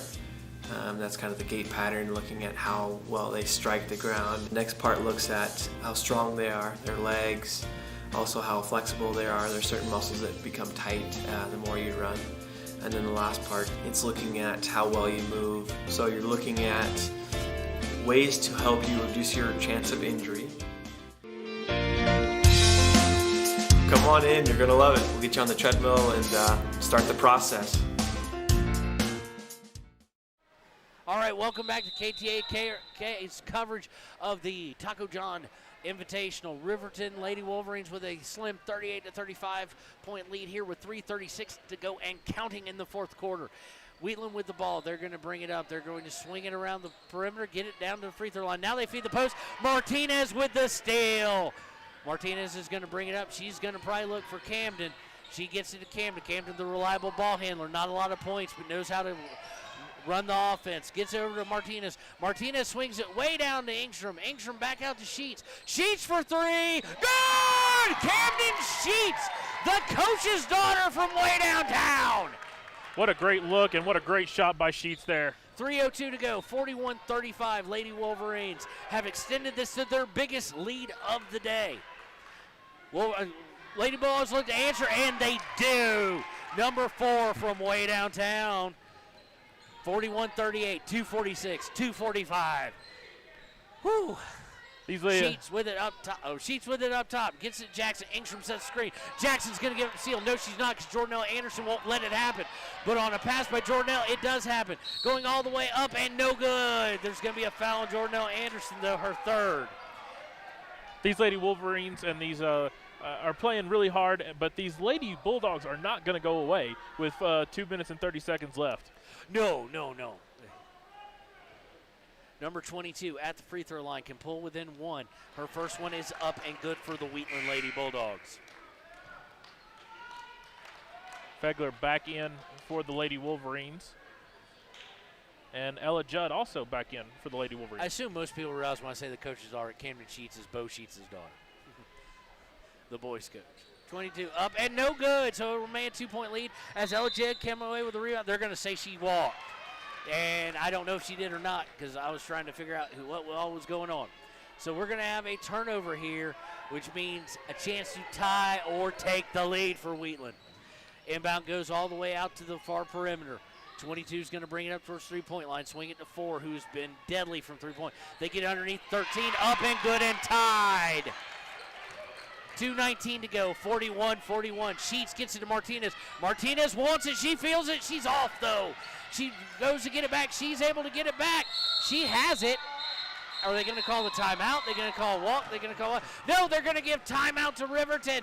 They're going to give the timeout to Riverton. And Coach McIntosh is making sure that they got that timeout. Yes, this is going to be a 30-second timeout. We're going to take that break with them. We'll be right back here on KTAK. There are two ways to buy 4x4 gear, the expensive way and the smart way. The expensive way is when you buy a new truck or SUV and the dealer sells you the brush guard, the heavy-duty bumpers, the steps, lights, winch, you name it. He rolls it all in with your loan into your monthly payment. But here's the smart way. Shop at Wyoming 4x4, where you get expert advice from Dan, quality gear, professional installation, all for a whole lot less than you'd spend at a car dealer. Wyoming 4x4 on North Federal and Riverton. The smart way to roll. We're back. 2:09 left here on KTAK.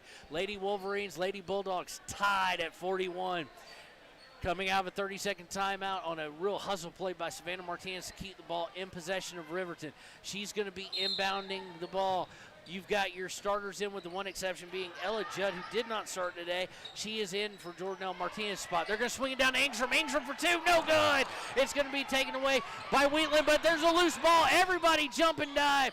Fedler comes away with it, and there's the jump ball I was telling you about. Yeah, absolutely. So we've got a jump ball. Possession arrow goes to Wheatland because we just had one that went to Riverton. That's two since you said that. I jinxed it. I fully jinxed it, everybody. Minute 55, 41-41. Everything hangs in the balance of what will happen in this next 100 seconds. Drives down, blocked. No, they say they got some arm. I couldn't see it, but I would tell you probably so. Looked like number 10 that they called that. Free throws, that's going to be on Fegler. Don't know how many that is on her. I think that's 3 on her. They're not updating that. I don't know why. That'd be a weird thing for just to go out down the scoreboard. First free throw is up and no good. She cannot give the Lady Bulldogs the lead. I was going to say, look at the last two possessions and look at the last two free throws. That could come back to haunt the Lady Bulldogs in the later part of this game. Number 4 going to take a couple dribbles, try and put that one up, and that is up and in. So she's had one heck of a. She's got 7 now on the fourth quarter. Quick pass up to Martinez. Martinez going to look to drive. She's going to look to spin. Up and can't get the roll. Ball comes down to the Lady Bulldogs. Wheatland, 90 seconds to go. 42-41. Some of the fans trying to do the defense chant all the way 4.5 hours from home. Riverton supporters getting loud. Swung around the perimeter. They're going to look to feed the post, I would assume. No, nice pump fake. Drives the baseline, has to kick it out. Three-point shot is up and no good. Rebound by Wheatland, up and no good. Rebound by Gracie Olheiser comes away with that one. She needs to get it Cam Sheet. She does, and they need to go because they've taken a little bit of time. 1 minute to go in the game. 42-30. Martinez looks at the three, doesn't take it. Finds Olheiser underneath. Good! Gracie Olheiser, her 5th points of the game, gives Riverton the lead with 48 seconds left. 43-42. Up comes Wheatland. They're going to call a timeout.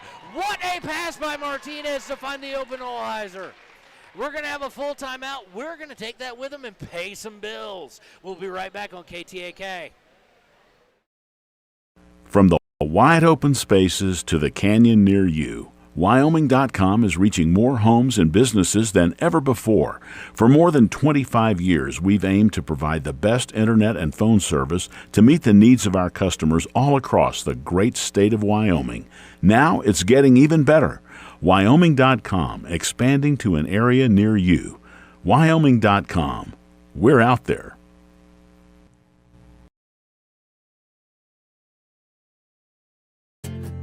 From one corner of the state to the other, over 82% of Wyomingites wear their seatbelts. And to the 18% who don't, we say, let's buckle up for life, Wyoming. And we're back here on KTAK. We've got 45.9 seconds left in this game. Okay, let's reset it, Travis. 43-42. Lady Wolverines with the slimmest of margins. Next foul against the Lady Bulldogs will be 1-1. Lady Wolverines are well clear of that. So they've got some fouls to give if they need them. It is Wheatland ball coming out of a full timeout. Everything, last game, I think even the main gym's done. I think this is it. Wheatland with the ball. They're going to bring it up top is number 4. She almost loses it, but number 14 gets it. There's a little bit of confusion on the ball handling, but Wheatland does secure possession. Comes away with it. Sheets on the Martinez. Oh, almost stolen. Great defense by Ella Judd. Ella Judd deflected the wanted pass in the corner, and we're going to have another timeout by Wheatland. Evidently he didn't like what he drawed up, or he didn't like the execution of it. Is it 30 seconds or a full is the question. It's a full. It's a full, so we're going to get to pay some more bills. All right. That'll make our salespeople happy. They'll stop yelling at us. College now offers Bachelor of Applied Science degrees in Early Childhood Education and Organizational Management and Leadership, with an emphasis in outdoor education, tribal leadership, or business and entrepreneurial leadership.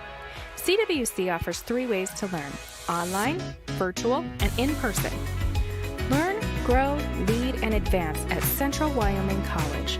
CWC is leading the way with expanded programs in the Bachelor of Applied Science degrees. And we're back here on KTAK. 29.9 seconds left in the last game for Riverton in the Taco John's Invitational. 43-42. Lady Wolverines lead. Travis, you expect that they might be holding here for the last shot. I do wonder, that's a long time for a possession when they have not been secure with the ball, but they may indeed be looking to ISO that and looking for the last second shot. 29.9 seconds to decide. This would give the Lady Wolverines their first tournament winning record of the year. They would go 2-3 versus 0-3 and 1-3. Looking to inbounds. They inbound it quickly. They can get to 14. Quick 15-footer. Up and no good. Easy offensive rebound.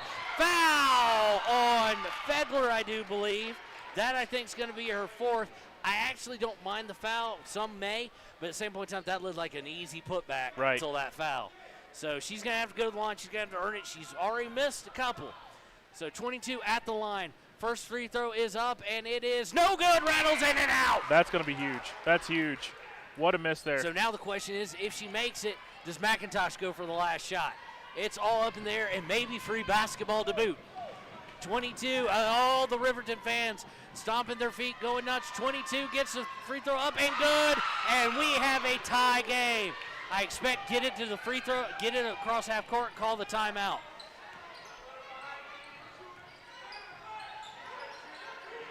We've got 14 seconds left, and McIntosh does call timeout. I'm sorry, we kind of went blank because McIntosh was waiting for a very specific spot to be hit by Ella Judd before he called timeout. So 14 seconds left. We're going to stay right here. 43-43.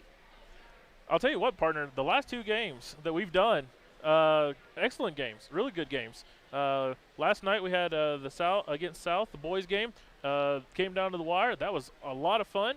And then we got a good one here, 14 seconds left, 43-43. And what a game by Savannah Martinez in the second half. She's done an amazing job with the facilitating and, like you said, unsung in the rebounds and the steals department. Active hands by the Lady Wolverines, and we're coming down to, and if we're wanting to get home before midnight, we need to have some shots here. Oh, it's only 5:33. That's fine. It's only a 4.5-hour drive, and it won't matter. It will not. Trust me, I've done plenty of losses, even just as a play-by-play guy, of games where you drove a long way and you lost, and you drove a long way and you won, and there's a difference. So here we go, 14 seconds left. First buzzer, referee's letting them know. Here we go, 14.0 seconds left. 43-43, Wheatland and Riverton playing a classic in the Taco John's Invitational here on Saturday at Cheyenne South High School.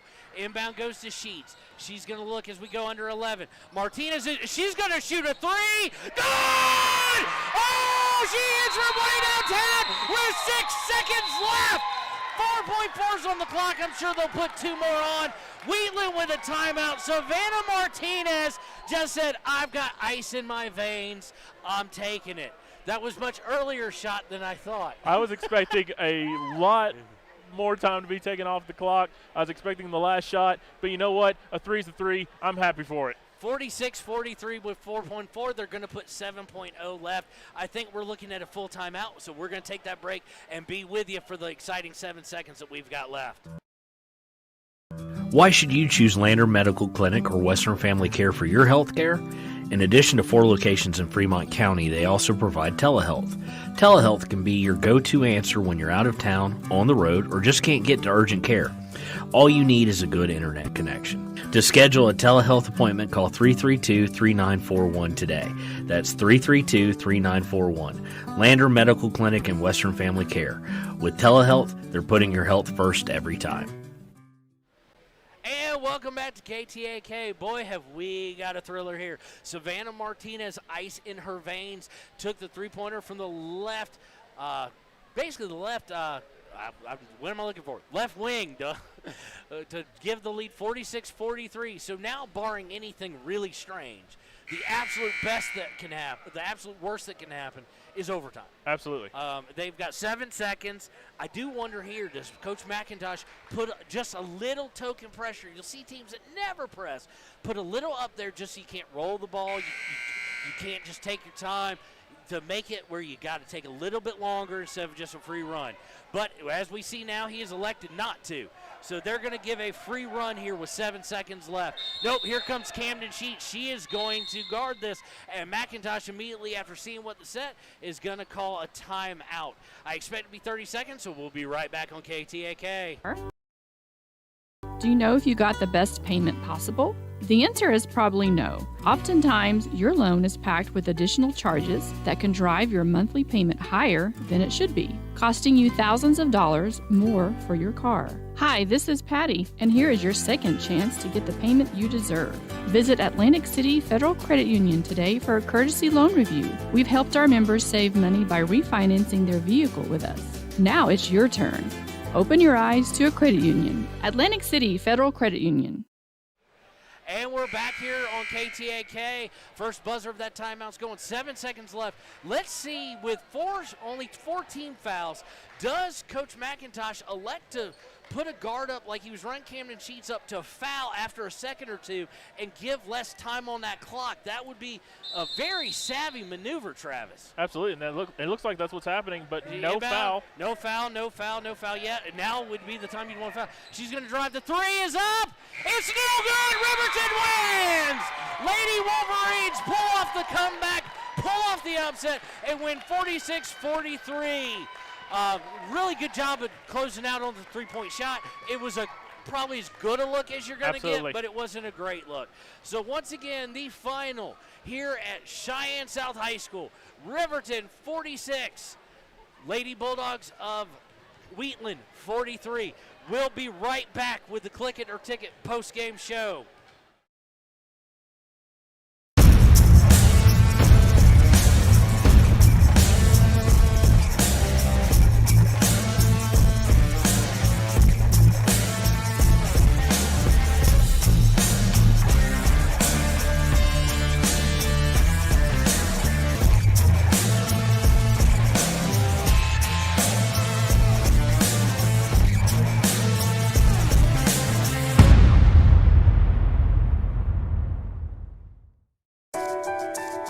At Teton Therapy, our people make the difference.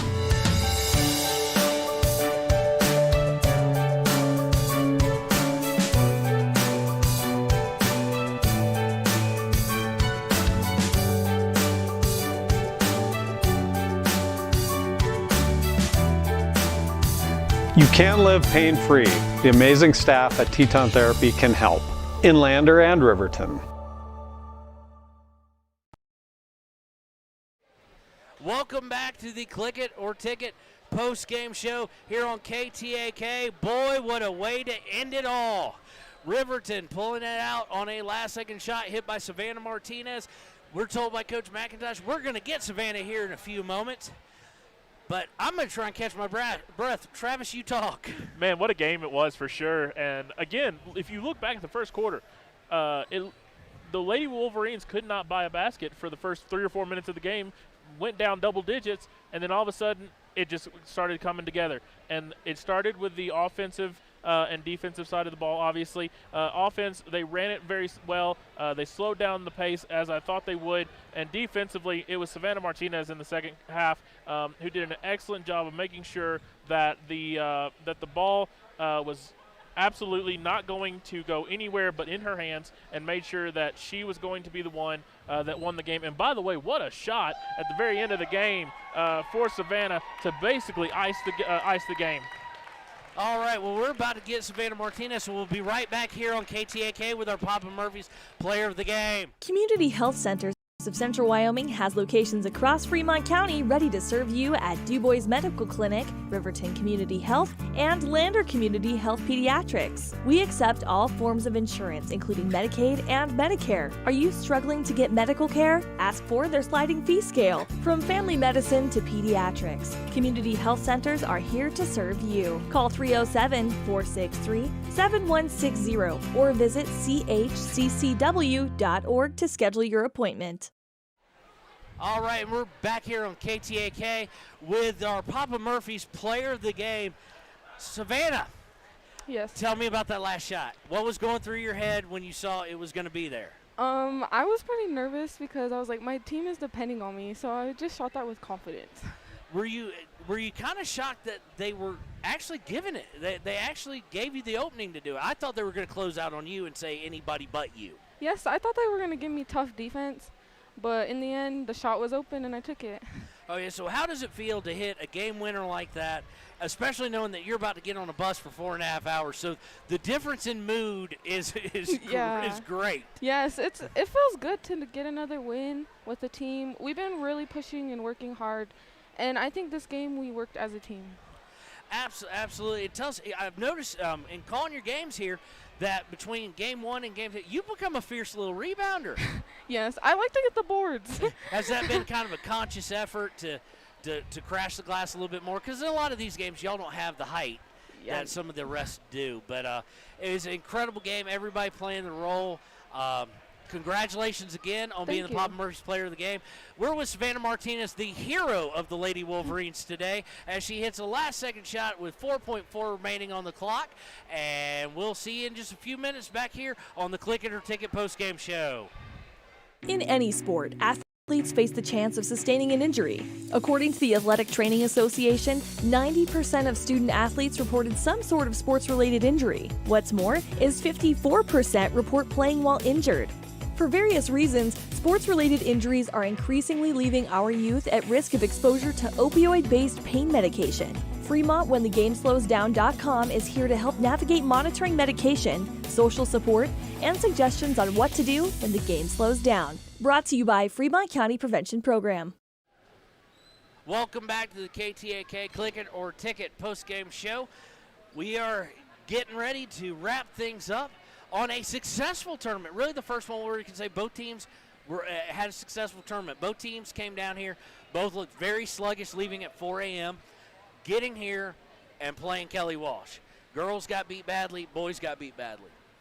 Then turned around less than 5-6 hours later, both win, and then both to come out and win like this. And for the last game of this invitational, for it to go down like that, a last-second shot hit with 4.4 or 7.0 seconds left.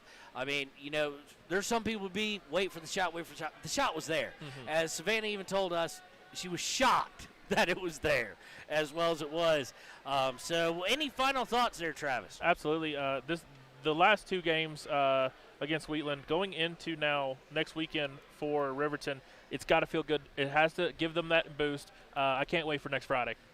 Absolutely. Reminder that next Friday, we want to see you out at the game. You can wear headphones if you want to listen to me, or you can listen to me at home. But we want you there. We want to rock and roll in gym. Remember that a reminder that the games are in an odd time for a Friday night. They're at 4:30 and 6 o'clock. Girls at 4:30, boys at 6 o'clock, and then they play again on Saturday at 1:30 and 3. All four of those games are at home at Riverton High School, so we'll be looking forward to that. And you can always listen to us on KTAK or follow us on WyoToday YouTube or WyoToday Facebook as we'll be live streaming the games. Once again, thanks for joining us, and have a great weekend.